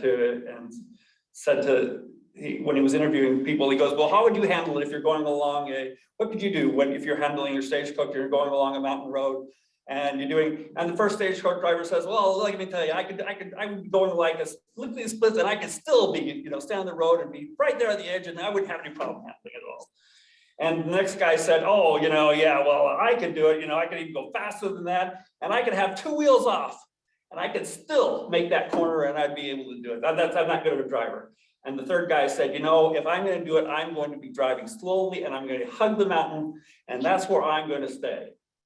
And that's how I believe on handling ethical dilemmas. I believe on hugging the mountain. And that's the guy that got the job, by the way. So I'm hoping maybe that's the example for you guys. But that's what I believe. So I don't think I've had ethical dilemmas. I guess the only other thing that maybe recently is I actually had an appeal declared frivolous by Judge Boulware. And I don't file anything frivolous. I vet it all out. So I was very upset about his ruling. But I recently went to the Ninth Circuit and the Ninth Circuit reversed Judge Boulware and found that not only was my appeal not frivolous, but reversed him and said that his order was reversible error. And so got my where they ordered him to grant me summary judgment in that case. So I guess those are the kind of things that I've done. Okay, thank you. My next question, can you tell me a little bit about your values and did they align with those of your last employer or current employer? And how do you think your values will align with the commission's mission and values? Well, and I guess that's my current employer, I think they align pretty well spot on. I don't have any problem with any of the way that Attorney General Ford is handling the AG's office or any of those instances.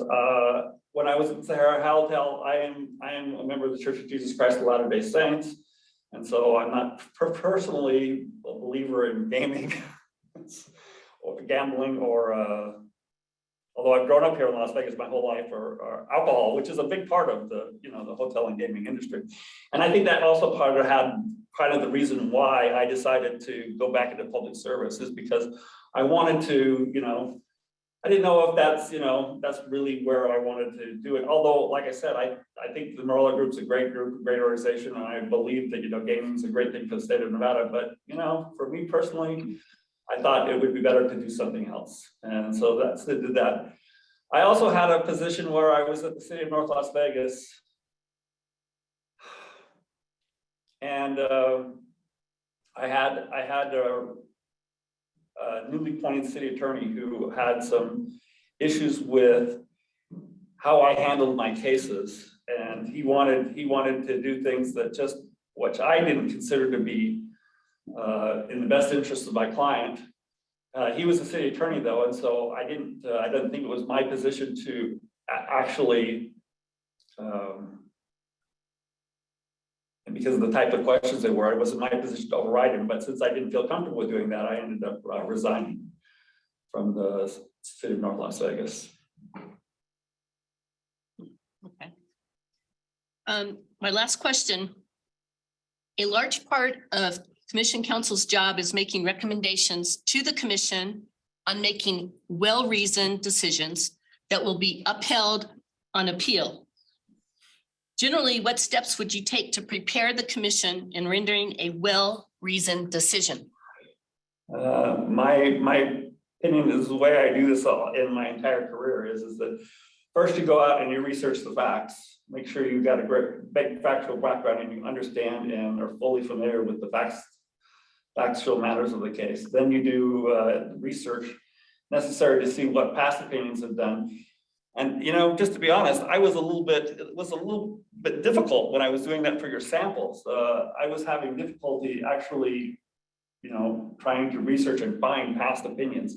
I'm hoping that you guys have some kind of index that has that kind of thing, so you can go through an index and say, and maybe it would be nice if that was online. Because it was a little bit more, I used some little tricks I know, but things how to use Google to do searches on the Ethics Commission's website. But that's what I did. I went through and I found what I found was the closest relevant opinions and then reason from those. I also tried to find Supreme Court or Court of Appeals decisions on ethics decisions, and I was kind of taken aback that there are not very many of them out there. So maybe that's a sign of past counsel you had, because it doesn't seem like you've been reversed a lot of times. All right, thank you. That's all my questions. I'll turn it over to Vice Chair Dufferin now. So thank you very much, Mr. Davis. Thank you, Madam Chair. Mr. Davis, thanks for returning and going through this next phase of the recruitment. Well, thank you. My first question is, have you read Nevada's ethics and government law, and what is the purpose of the ethics law, and to whom does it apply? I have recently read it again now. I pulled up your little manual, the Ethics and Government Manual, and went through it. Also did a lot of research through the statutes and things. And basically it's to, I think the purpose of the ethics law is to, you know, instill confidence in the people that government officials are doing the right thing for the right reason. And that's I think the general gist of what I was reading through the Ethics and Government Manual. Could you ask, do I need to answer more of that question, or did I not get enough? Yeah, so the third part of that question that I wanted to have you answer is, who does the ethics law apply to? Employees and public officials of the government entities in the state of Nevada. Okay, thank you. My next question is, the position of commission counsel is for the most part autonomous. Do you believe you have the skills and experience to work independently to provide the commission guidance on its legal matters? Yes, I do. I've had great opportunities for people to mentor me, but in the most part, I believe that they have given me the opportunity to act independently take as much autonomy as I could handle. And so, for example, when I was at the Sahara Hotel, I was the only counsel, so I was acting pretty much autonomously on all the legal issues that were done for the Sahara Hotel. Here, as I'm now Senior Deputy Attorney General, while we have things where we can do peer review and things where we can share things and things like that, but I'm pretty much, I handle my cases 100%, pretty much on my own. And that's why I've done it in almost all the things. I think the last time I had any significant supervision was back when I was working at Morris Pickering. Steve Morris seemed to like to rewrite my briefs. I would fight tooth and tail with him and say, hey, no, you can't change that part because that's important, you know. But so I was always have my thing up. But, you know, of course, Steve Morris was the boss. And so in the end, if I couldn't convince him, we went his way. And I think that's how I would handle with the commission too. Also, I mean, I'm counsel for the commission. And therefore, you know, while I'm acting autonomously as provided, much as provided in the statutes, I'm going to take my clues from the commission on how they think that things should be ruled on and what their beliefs on what the ethical, you know, what are the ethical obligations of the employees and public officers of the state of Nevada. Thank you. My last question is, what do you perceive your relationship to be with the commission? And what do you believe are the most important aspects in maintaining timely and quality legal services to your client? Keeping them, I think I'm counsel for the commission. And that's not, I don't believe I'm counsel, and that again, I may be wrong on this, but still my belief is that I am counsel for the commission as a whole and not for any individual single commissioner. And therefore my obligation is to the commission as a whole. I think the best way I can fulfill that responsibility is to keep the commission informed about what I'm doing and what I think should happen. And then get input as appropriate in order to fill those responsibilities. Thank you, Madam Chair. That concludes my questions. All right, thank you. Next, we will go to Commissioner Grunwald. Please proceed. Mr. Davis, if you can't hear me, tell me to speak up. Okay. I want to ask you about a time when you had to analyze information and make a recommendation. For instance, the fact pattern for this writing sample. How did you go about analyzing what to do? Well, you know, I did a few things. First of all, I went through the fact pattern and the fact patterns are always much more difficult than actual problems because, you know, when you're going through a fact pattern, you'd say, geez, what about this? And what about this? You know, and you got to stick within the parameters of the fact pattern. When I would do researching problems with that, I would go out and ask those questions and say, hey, I have questions about this. What about this? And what about the other things in there? And that's how I would handle it kind of differently.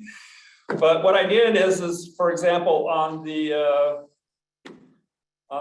jurisdictional part, you know, I just started, first off, I went to your website and I found a very helpful video that talked about a PowerPoint presentation on what jurisdiction did. And so that gave me a starting point about what are the things I should be considering about jurisdiction. I then reviewed the fact pattern. I also reviewed the complaint, the ethics complaint, and re-reviewed it several times, trying to see all the different facts that are possible that I can pull from it. And then I conducted legal research, and most of the legal research that I was able to find on these issues were prior commission decisions. And so I went and tried to find the most analogous commission decisions and then tried to relate those to the problem at hand. Did you have any problems finding legal research for the Ethics Commission? I did. It was difficult for just doing it from the thing. When I used your search engine, the search thing, it just pulled up like almost every time I did a search, it almost pulled up either no cases or almost every case out there. And so I was having difficulty. I ended up having to do, there's a thing you can do with Google where you can go, you can put the word site with a colon after it and then put the website in and then do your search from a Google search bar and it'll only search that search from Google. And that's the way I was able to find it. And then once I would find one case that would be kind of on point, I would take that case and take the case number and put that into my search. So I find other cases that cited that search, that thing, until I came up with what I found out to be what I consider to be the most analogous case.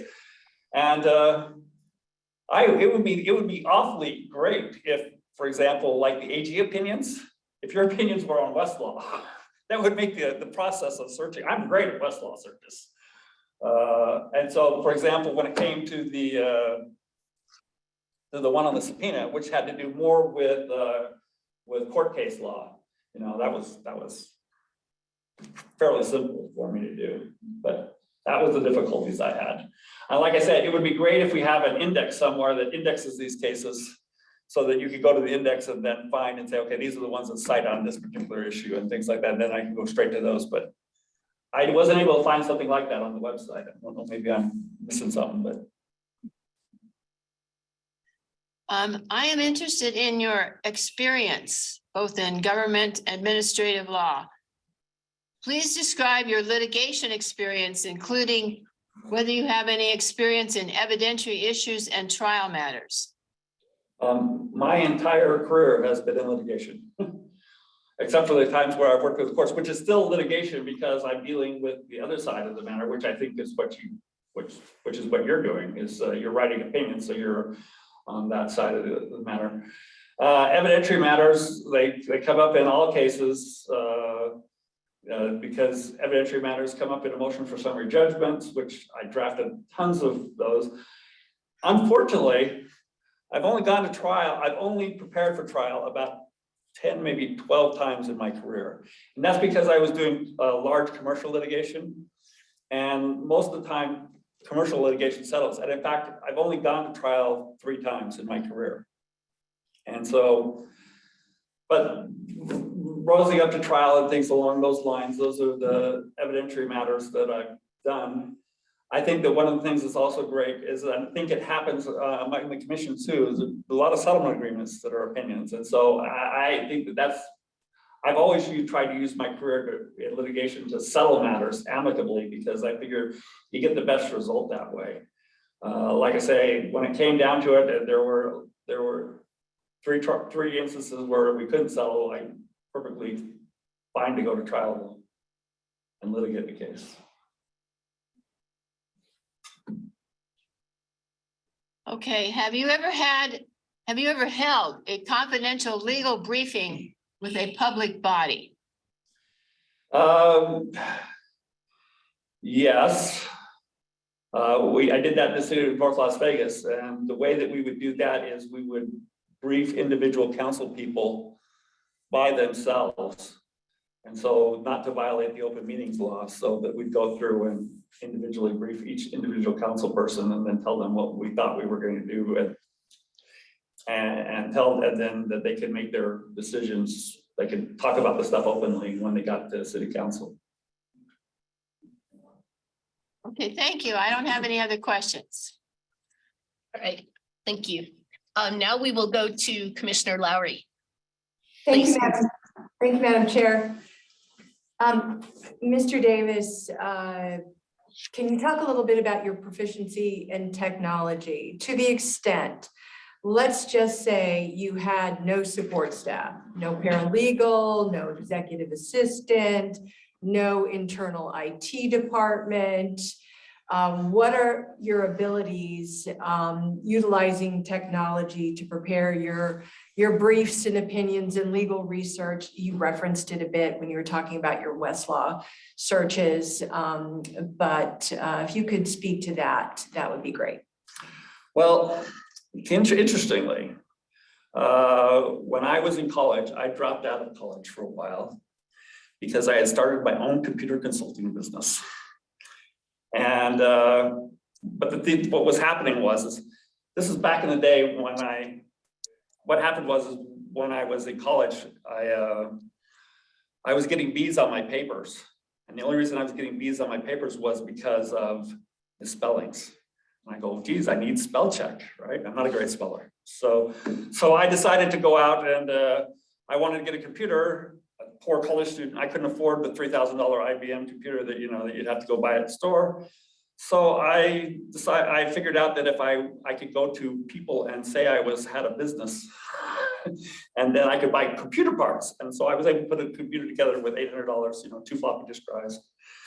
Not like that. And what happened then, people would come up to me and they'd say, hey, they'd say, oh, you know how to do this stuff? And they would ask me to do it and they start paying me. And so I started doing that for a business. And so I was doing pretty well at that, but I saw what was coming down the pike. I was living in Provo, Utah at the time, which is where Novell started, which is networking. And I wanted to do, and I saw networking coming and I saw Windows coming, which was going to change the entire landscape of how computers were going to be utilized. And we all know that now, computers are all network. And I said, well, if I'm going to do that, I'm going to have to go back to school. And so I decided, I always thought I wanted to be a lawyer, go to law school. So I said, well, I could go to do this or I go to law school. And I decided law school, but I do have a background in computer consulting and doing that.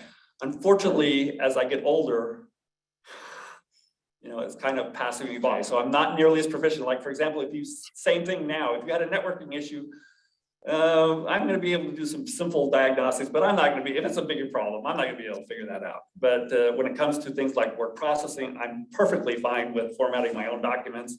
I'm perfectly fine in doing Westlaw legal research. In fact, I'm probably one of the best persons around. I'm sorry, maybe that's a little bit arrogant, but I really believe that.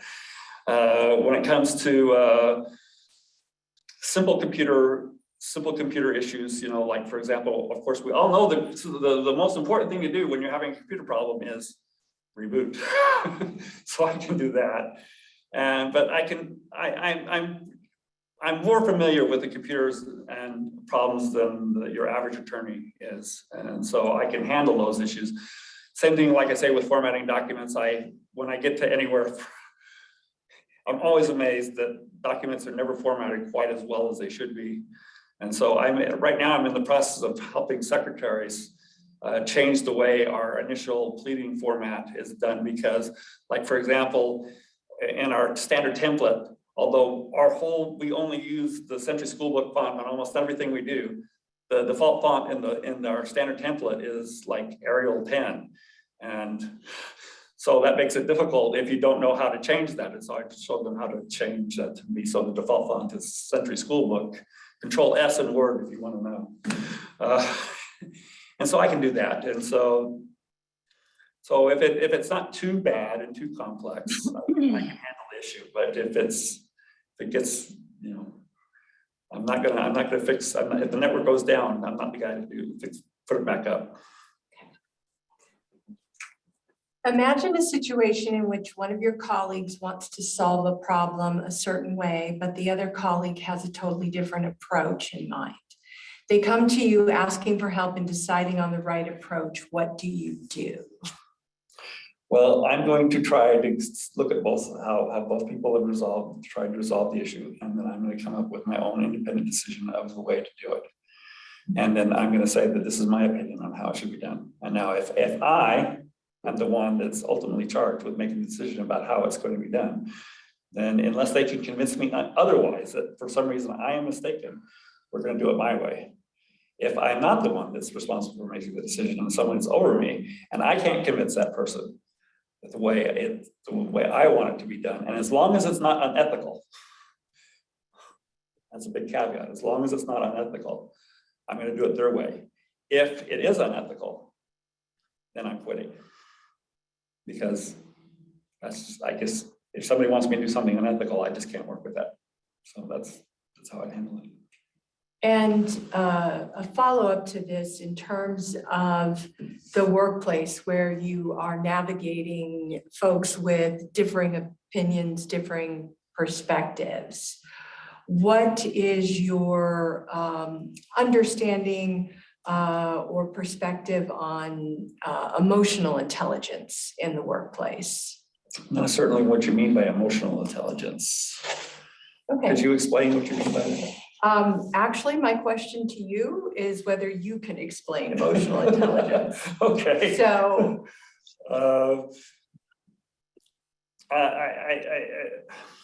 that's a good question, because I don't know if I've ever encountered that as a combination of two words. I guess the closest I'd have to it is like my son. My son is 21 years old. Sometimes he doesn't see things the way I see them because he lacks the experience necessary to do it. And therefore, because of my greater experience and being able to see things, you know, through, you know, I can see things further out, you know, consequences of how things are happening. Maybe that's what you mean by emotional intelligence, that they have the ability to have the foresight to be able to understand what's going on and around you and understand the consequences of that. Now, going back to your question was again, with respect to emotional intelligence, could you repeat that again? oh, just basically explaining your understanding when it comes to relationships in the workplace and the scenario, the first question about the differing opinions, how emotional intelligence can factor into that and what your understanding is of that. Well, and then that's how that factors in is that the person, you know, there are people that have, and yeah, people should recognize this, you know, for example, I'll give you an example. I think I'm a great attorney. I think I understand things very well, okay? But like when I was working back with Judge Rawlinson at the Ninth Circuit, you know, Judge Rawlinson has now been a judge. I started with her when she was just a beginning judge, but I have seen, you know, I started now with her towards, you know, she's now towards sort of the end of her career. And I've seen the amount that she's grown in that time period. She has a much better understanding than I ever will have because of her experience, you know, her court experience that she has, I will have. So I respected that. You know, I respected that when she did it and when she'd say something, you know, that she was more likely going to be right on that issue. And I'm more likely was going to be wrong. Now, if there's something that I still couldn't quite deal with, I would always try to convince her to go my way. But like, she's a judge. And in the end, we're going to go her way. And that's the way, you know, that's the way it should be. Okay. And my final question, your job responsibilities include preparing commission opinions and representing the commission in public meetings. Please describe your experience in drafting opinions or similar documents and applying Nevada's open meeting laws. Okay, I've had, in the course, I've had over 7 years now of preparing and drafting opinions. I don't know if there's very many people outside of judges that have had as much experience as I've had in that area. And so I'm very familiar with the procedure and the ability to do that and to do it in a manner that's hopefully persuasive and understandable by people who are not necessarily attorneys. Because I think that's important, because the people we're dealing with are not going to be people that are going to be attorneys. With respect to the open meeting law, I advised probably half a dozen times the city of North Las Vegas on how to conduct different things with respect to, I cannot remember the specifics right now, though. I wish I could in my head. In fact, I tried to look back and see if I could find any things on any old hard drives or things that had things about the open meeting laws with North Las Vegas, but I just couldn't. But I was very, I had the ability to go through and advise them on those issues of open meetings, and that's where I've done that mostly with respect to. In fact, that's my only experience with the open meetings law was with the city of North Las Vegas. Thank you, Madam Chair. Mr. Davis, I just have this one question for you, kind of in the same venue here. If you had a question where you weren't sure of the answer, but you had to provide prompt advice in a public meeting, how would you handle that matter? You say that again, could you just, okay, I'm in a public meeting, I gotta respond in a public meeting. Right, so your commission counsel, we ask you a question and you have to give the commission an answer, but you're not sure of the answer. How would you handle that? Well, I'm not certain how that would arise. If it arises in the instance, that I'm being asked a question off the cuff, and I don't know the answer, I'm just going to say I don't know the answer. I mean, I can say, but you know, without doing any additional research, this is what my initial impressions of the issue are. If it's something where I have had notice beforehand and I've done research and haven't able to come into a definite decision one way or the other, I'm not certain how appropriate this is, so I just don't know what I would do. I guess that's something I would probably need to research if that's something that's going to happen on a regular basis.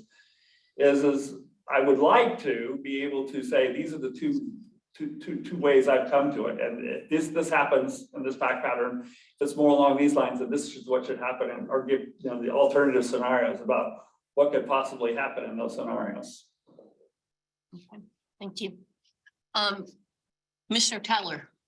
Good morning.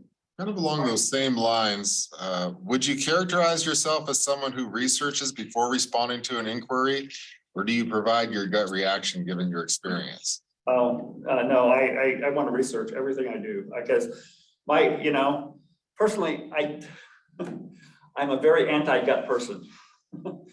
Because if people who rule from the gut, then you can't have any consistency in the way the decisions are going, because everybody has their own little gut and that's the way they want to think about it. And I think that the important aspect is to have consistency. And consistency comes from researching the applicable prior decisions and then making sure that what you're doing is consistent with what's happened before. And that can only happen with research. I mean, there are some, issues that are really simple, that I dealt with hundreds of times. Like, for example, what's the standard for a motion to dismiss? Okay, I can tell you that in my sleep, and I can tell you it because it's different in the state of Nevada than it is in federal court. And I can tell you the differences between those two things. And I don't need to do a lot of research on that issue. But what I found throughout my career is that, two issues are ever exactly the same. And so it's always better just to go out and do the research again and make sure you got the right answer. Thank you. You kind of talked about this already, but I'm gonna ask it again for consistency. Do you have experience in appellate and judicial review matters? Yeah, I've been a law clerk on for Judge Rawlinson for 3 years on the Ninth Circuit Court of Appeals, and so I've dealt with drafting opinions, reviewing appellate briefs, doing all this.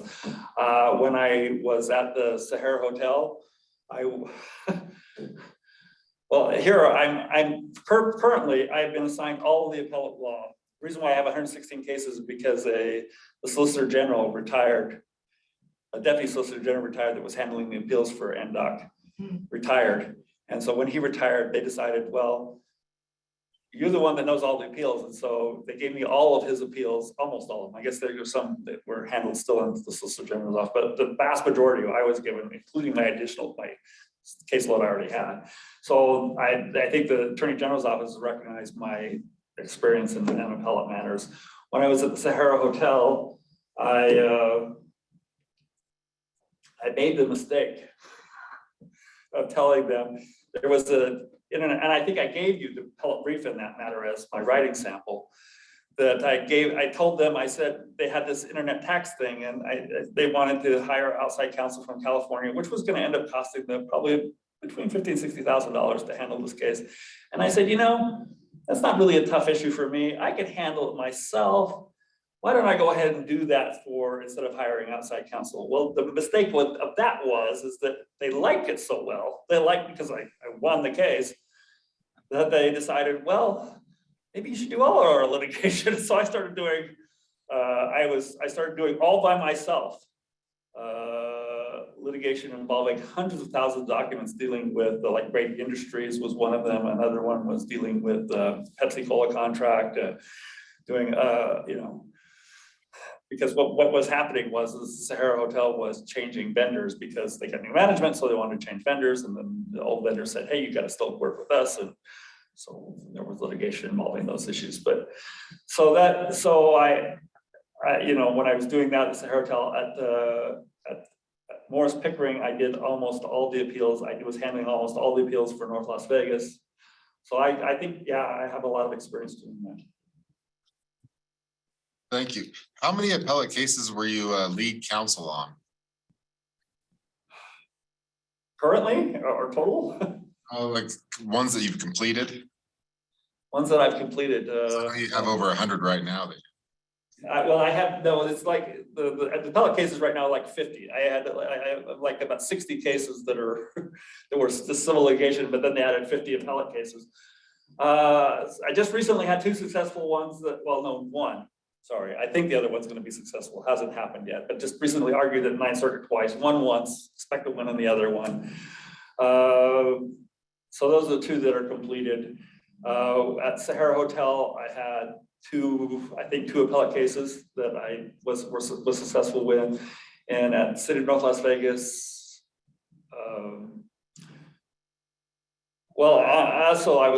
I did some appellate appeals, criminal appeals while I was working with while I was in between North Las Vegas and Cohen and Johnson. Cohen and Johnson. 3 or 4, 5, where I was lead counsel on appeals with them. I did 2 or 3 while I was in private practice on my own. City of North Las Vegas, over 10 or 12 appeals, I would imagine that successfully completed. True. Quite a few. All right, thank you. This is my final question. It's a 2-part question. Have you ever had someone claim you did not adequately perform your job duties? If so, please explain the circumstances and how did you handle the situation? Well, I think that's the City of North Las Vegas. When I was at the City of North Las Vegas, one of the things that was happening, that was during the economic downturn, when the housing crisis happened. And so, with the lack of tax base, things the things were going down. And so anytime an attorney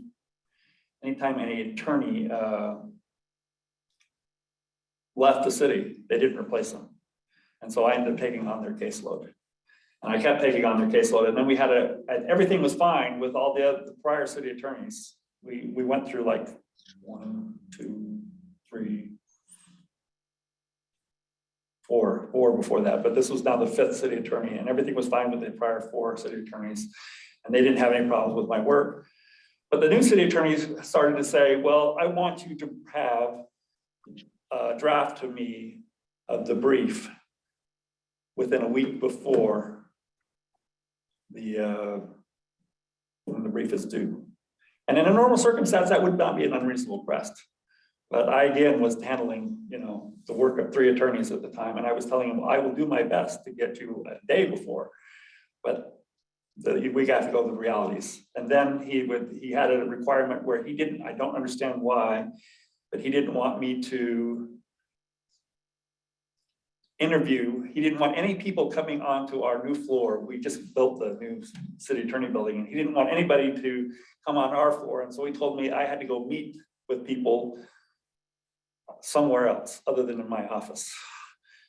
And I said, well, all my stuff is on my computer. I need to have that there. I need to have them interviewed in my office, in my computer.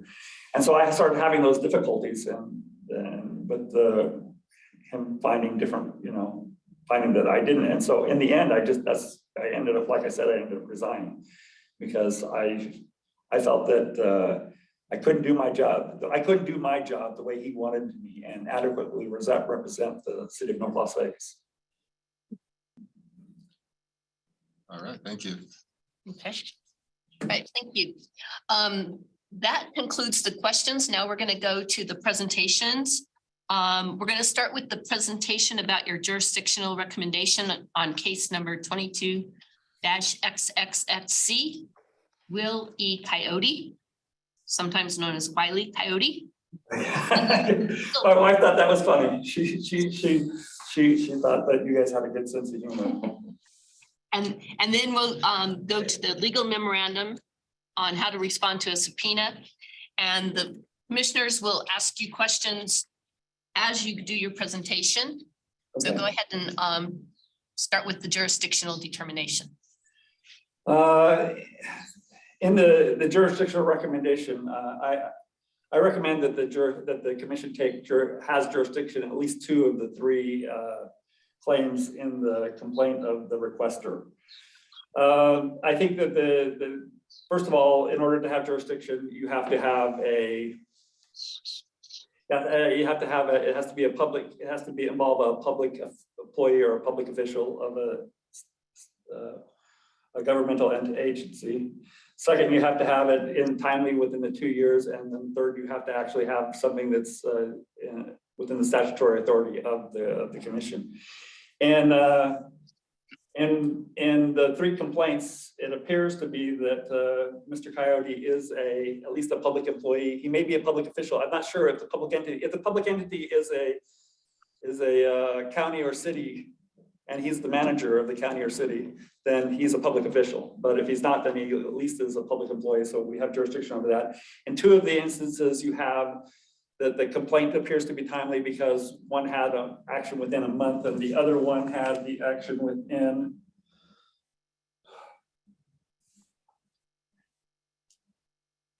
the 2-year time period. The third action dealt with giving his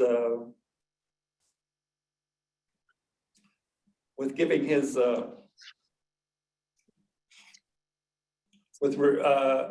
disclosing his conflict with his son being an employee of the government agency and abstaining from the vote. That appears to have happened more than 2 years afterwards, although there appears to be, and again, this is I think kind of interesting.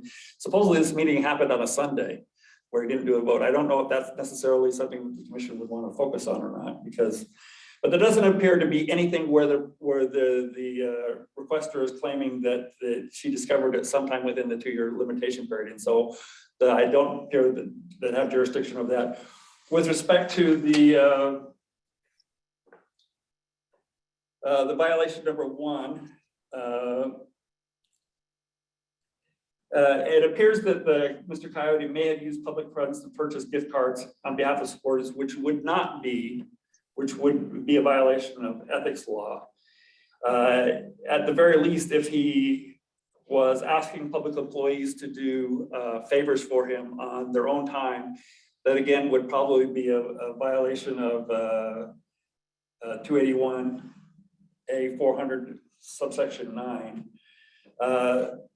But it's unclear from the complaint whether or not the individual was providing these gift cards from his own funds or using public funds. And it's also unclear from the complaint whether or not he was asking these public employees to do favors for him, or whether they were doing the favors on their, just to be friendly, congenial employees and or coworkers with one another. So, but right now, under the guise of the complaint, I believe that's enough to provide jurisdiction under that scenario.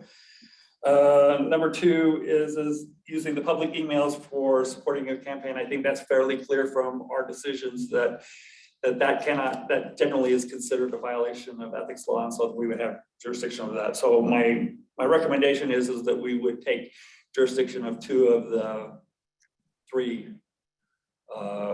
claims for violations. Fellow commissioners, questions about the jurisdictional determination?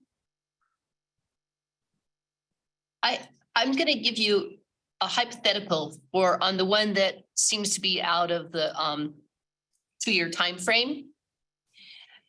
So let's pretend that it was within the 2-year time frame. All right.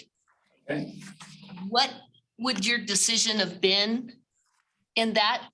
As I read this, it says that, and you said that it appears to be a violation, but he wouldn't have to abstain. So can you kind of give me a little more information on that, what you would have said in this opinion? So that's, and I think that's on, if you look at page 3 of the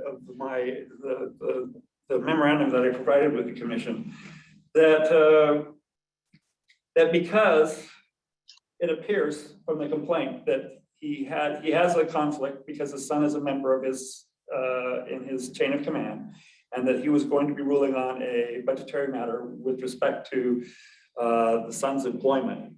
That clearly, I think, under in INRI Public Officer Commission Opinions number 16-14A appears to be a violation, that he was required to disclose that.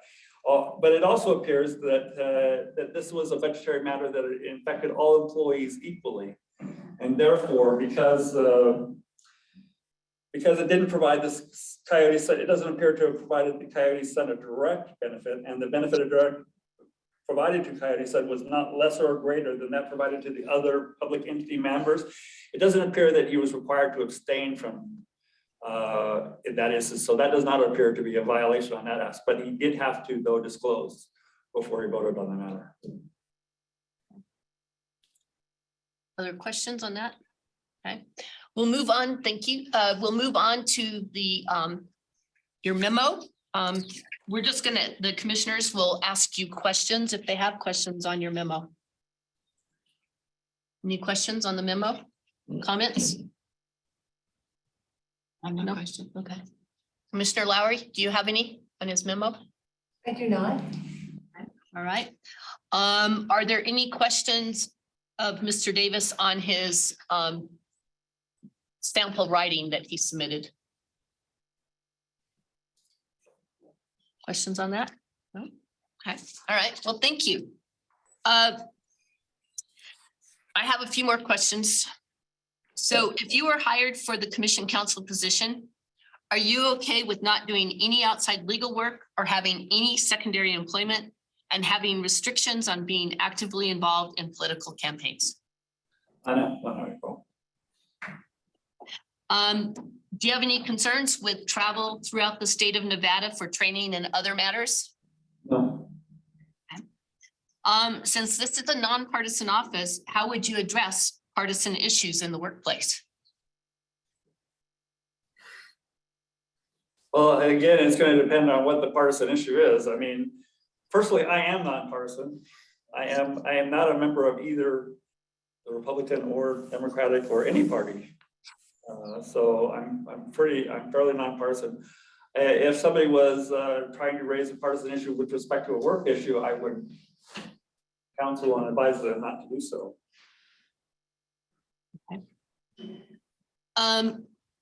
If you're chosen, how much notice do you need to give to your current employer? At least 30 days, but as much as you can possibly, as much as you could possibly give them, because and this is the thing that I'm going to feel really bad about leaving them. I think my problem is that I'm getting a little tired of judges wanting to be legislators instead of being judges. And so it's becoming difficult for me to handle new litigation. That's the reason why I wanted to come to the commission, because I'm now on the other side. I'll be on the other side of the thing for the most part, where I'll be the one helping drafting the opinions and hopefully providing legal insight and legal analysis rather than ruling, like from what I said before, from ruling on the gut. But they're going to be in a world of hurt. They are when I leave. So the longest time frame that you people could allow, but like I said, I can do it within 30 days. You have any questions for us?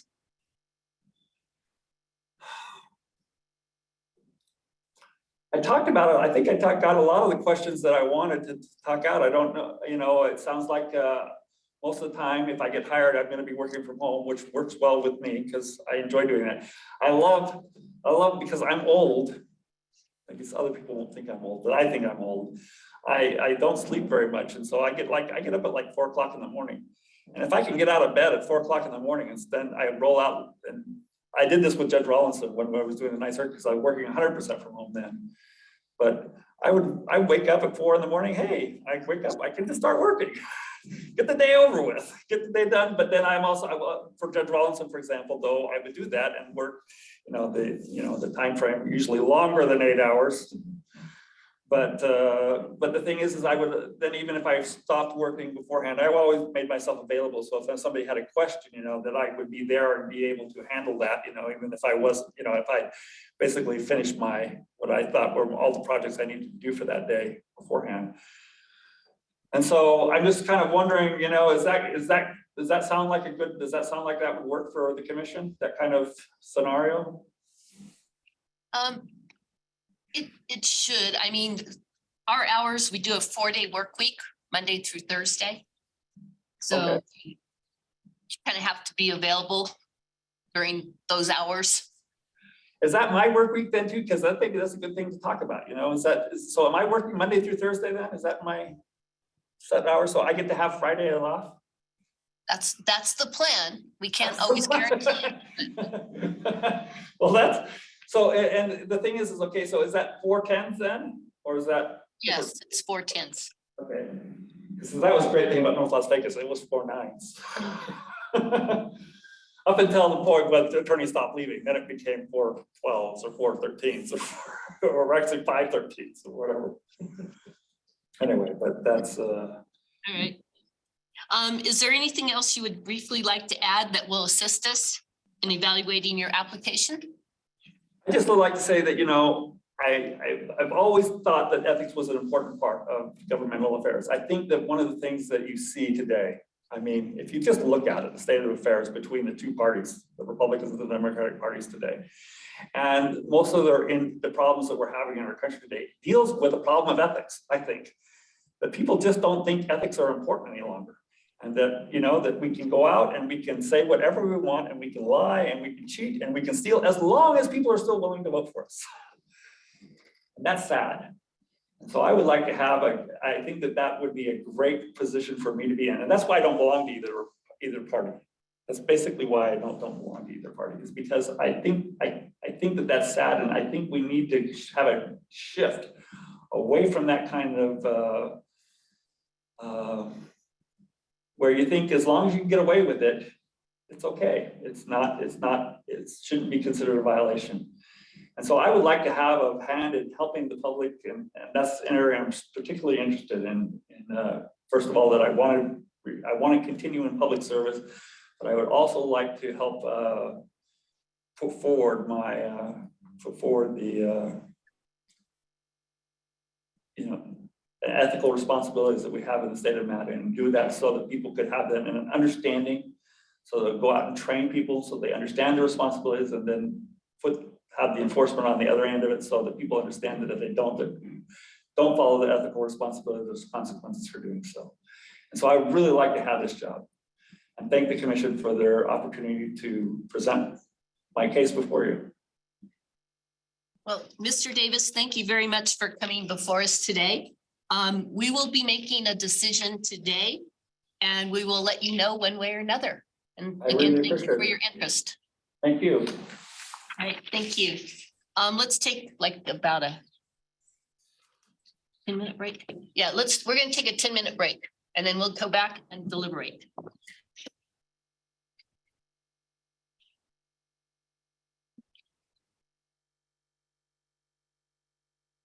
Give me one. You're Thank you. good. Go ahead. I'll be We are finished. ready. Sure. Yeah. I'll be ready. Your first step. All right, we're gonna go ahead and get started here. At this time, we're going to determine if one of the two candidates should become our commission counsel and offer them the job. And so I will ask my fellow commissioners for their comments. We'll start with Commissioner Lowry since she's down in Vegas. Comments, observations, thoughts? Comment, thank you, Madam Chair. Comments, observation, thoughts. Well, thank you to our review panel for moving these two candidates forward. I appreciate both of their resumes and their skills. Mr. Davis has good experience in writing and appellate experience. I find that Ms. Jensen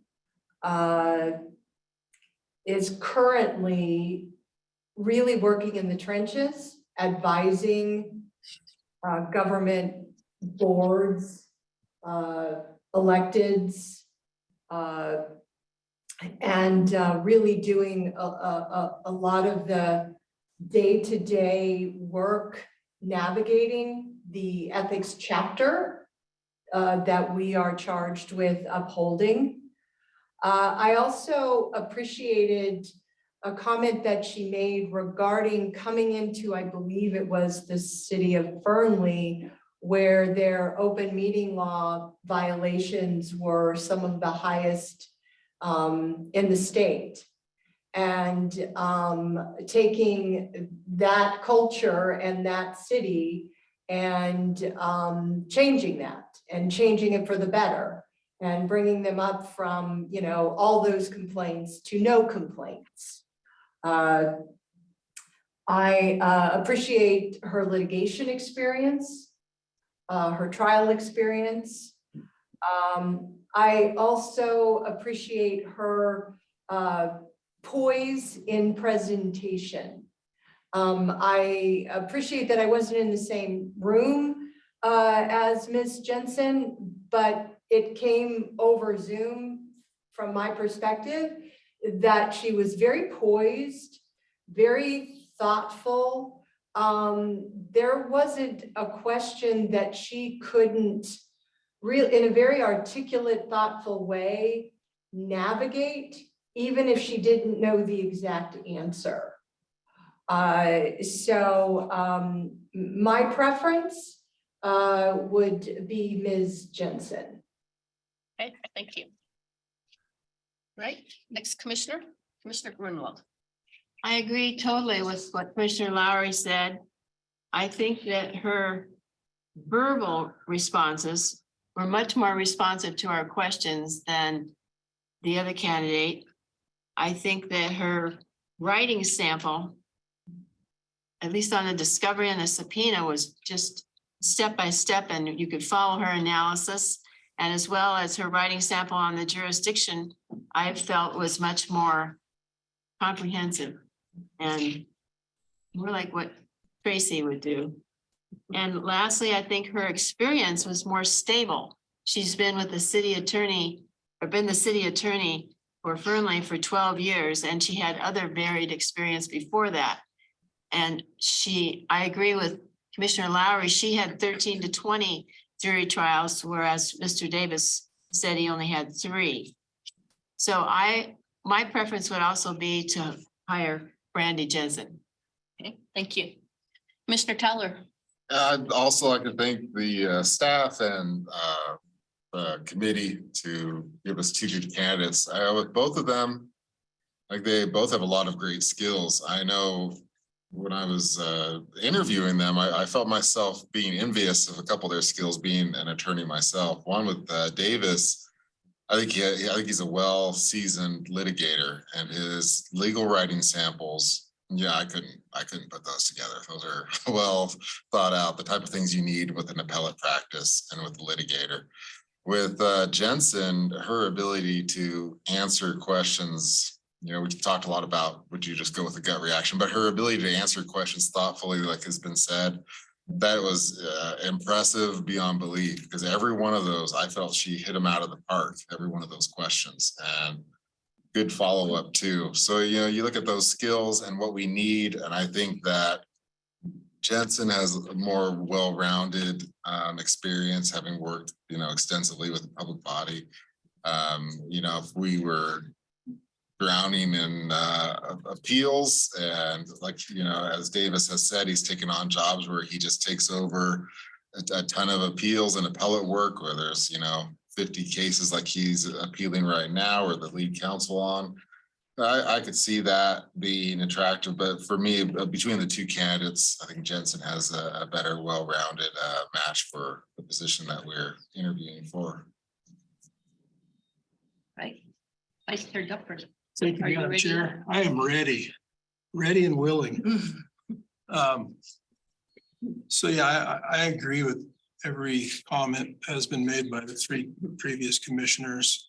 For Mr. Davis, I actually liked his stagecoach analogy about kind of hugging the hill when it comes to ethics, as opposed to kind of being crazy and going on the edge. But I'm not quite sure how that fit into the question, but I just liked the story. I liked Mr. Davis's, I liked when he said that he looked at our video online regarding jurisdictional education. And I think our executive director put that out there, if I'm not mistaken. So, I mean, not only do we like for applicants for positions for us to look at those videos, but I like that the fact that he took the time to look through that. I think he's a really good researcher. And I think I liked the research that he did and looking at prior opinions and going through the exercise. And I agree with Commissioner Towler that he would be a great litigator if and when we ever needed that, which at some point we could use those skills. One thing I did not necessarily like was Commissioner Lowry's question regarding emotional intelligence, and I don't think my impression was he didn't understand the question or just didn't know what emotional intelligence was, and I think that's kind of revealing to some degree, because I think emotional intelligence is very important in interacting with staff and interacting with the public. You kind of need to know where people are emotionally, and that helps you make decisions and it helps you kind of understand yourself in that regard. But as far as the other candidate, I felt from day one when we interviewed her that she was perfect for this job. She understands the mission. She took time out to look at our statutes. She did a good job on the exercises. I just feel like personality wise, I mean, both candidates from experience wise could do the job. So for me, looking at the other intangibles, our personality and how they would fit well with the staff, I think she would be extremely well suited and fitting well with the staff and getting along with the staff and actually getting along with the commission as well. She's very type A personality. I think having the job that she has now, you have to be. I think this new job, if she gets this new job, will probably be a big relief for her because I think it's a lot less work. But I think she would still devote 110% effort into the job, and I think she would do an excellent job. I can go into some other notes that I made, but at the end of the day, I agree with the other commissioners that I think Ms. Jensen would be my preferred candidate. Thank you, Madam Chair. Thank you. Yeah, I echo all of the previous comments from my fellow commissioners. Mr. Davis definitely has experience and his writing is very well done, as Commissioner Towler said, that even he couldn't do it. And Commissioner Towler is a good attorney too. So, but we also need something more in the package besides being able to write and being able to research. This job, you have to do lots of research. Ms. Jensen, I think her jurisdictional determination was very well done. She thought about a lot of things there because she's very new to it. So she, tried to glean as much as she could from our ethics law. Mr. Jensen didn't talk about reading the ethics law. And I could tell that she had, because she knew about the time limits and saying, well, but maybe it could have been discoverable. When was it discoverable? Her answer, when we asked her about that question, I think you asked it about being discoverable within the 2 years or something like that. She had a really good answer as to, how it could be or might not have been. I also felt that when we interviewed the two of them before, it was kind of interesting. I asked the things about 3 friends. If I asked 3 friends, what would they say about you? And Mr. Davis was like, well, I care. I have a sense of humor. I'm not neat. Okay. And that went on to the deadlines about, well, I try to get ahead, but it depends. And when he said that when he was at City of North Las Vegas, they wanted him to get the memo to him, to the city attorney, like a week ahead of time. And he said, well, I can get it the day before. And so to me, I would be kind of worried that we'd be down to the wire on that. Ms. Jensen with 3 friends, she's friendly, open, passionate, ethical, do it right and well, organized. Okay. I also think it's very important to have somebody who has good presentation skills. She's able to answer the questions. I think that her values will fit right in with this commission. I couldn't figure out what the values were with Mr. Davis.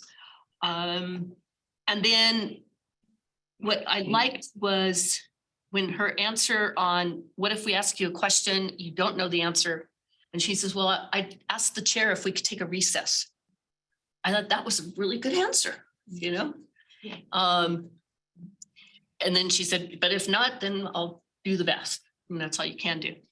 And I think that in our office, it's small. I think we need somebody who understands the different dynamics and personalities of the people, because I think that's really important. We want somebody that's going to work very well with this team. And so I would put forth Ms. Jensen to be our commission counsel.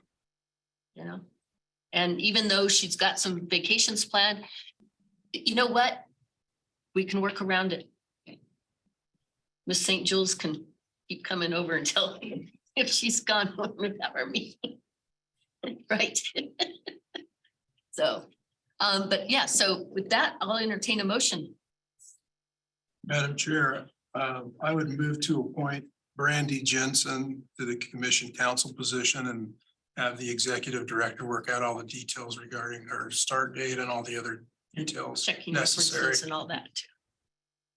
My motion. All right. All those in favor say aye. Aye. Opposed? Motion carries. Well, thank you very much to my fellow commissioners. We're not done yet. We have to do commissioner comments. I don't have any comments really, but I just want to welcome Ms. Foff to our commission. We are looking forward to working with you. Glad to be here. Yes, yes, definitely. So we're looking forward to that, and we might have a whole commission come July, which would be wonderful. It's been a long 2 years, you know, with all the employee things. With half the commission changed over. Think about it. But I think we're gonna have a really good team here with the appointments and stuff. And with that, then I will, any other commissioner comments here? No, okay. Then let's open it up to item 7, public comment. Executive Director Armstrong, are there any emails that you have received during our meeting? I've received lots of emails, but none of them were public comment, so we have no public comment in writing, and there's no members of the public here in Reno. And there's no public on the Zoom. And Commissioner Lowry, there's no people of the public there? No. All right, great. Well, with that, I will entertain a motion to adjourn. So moved. Second. All right, all those in favor say aye. Aye. Opposed, motion carries. Thank you very much, everyone. Yes. Yeah, Lauren, we The interviewed two twice. Lombardo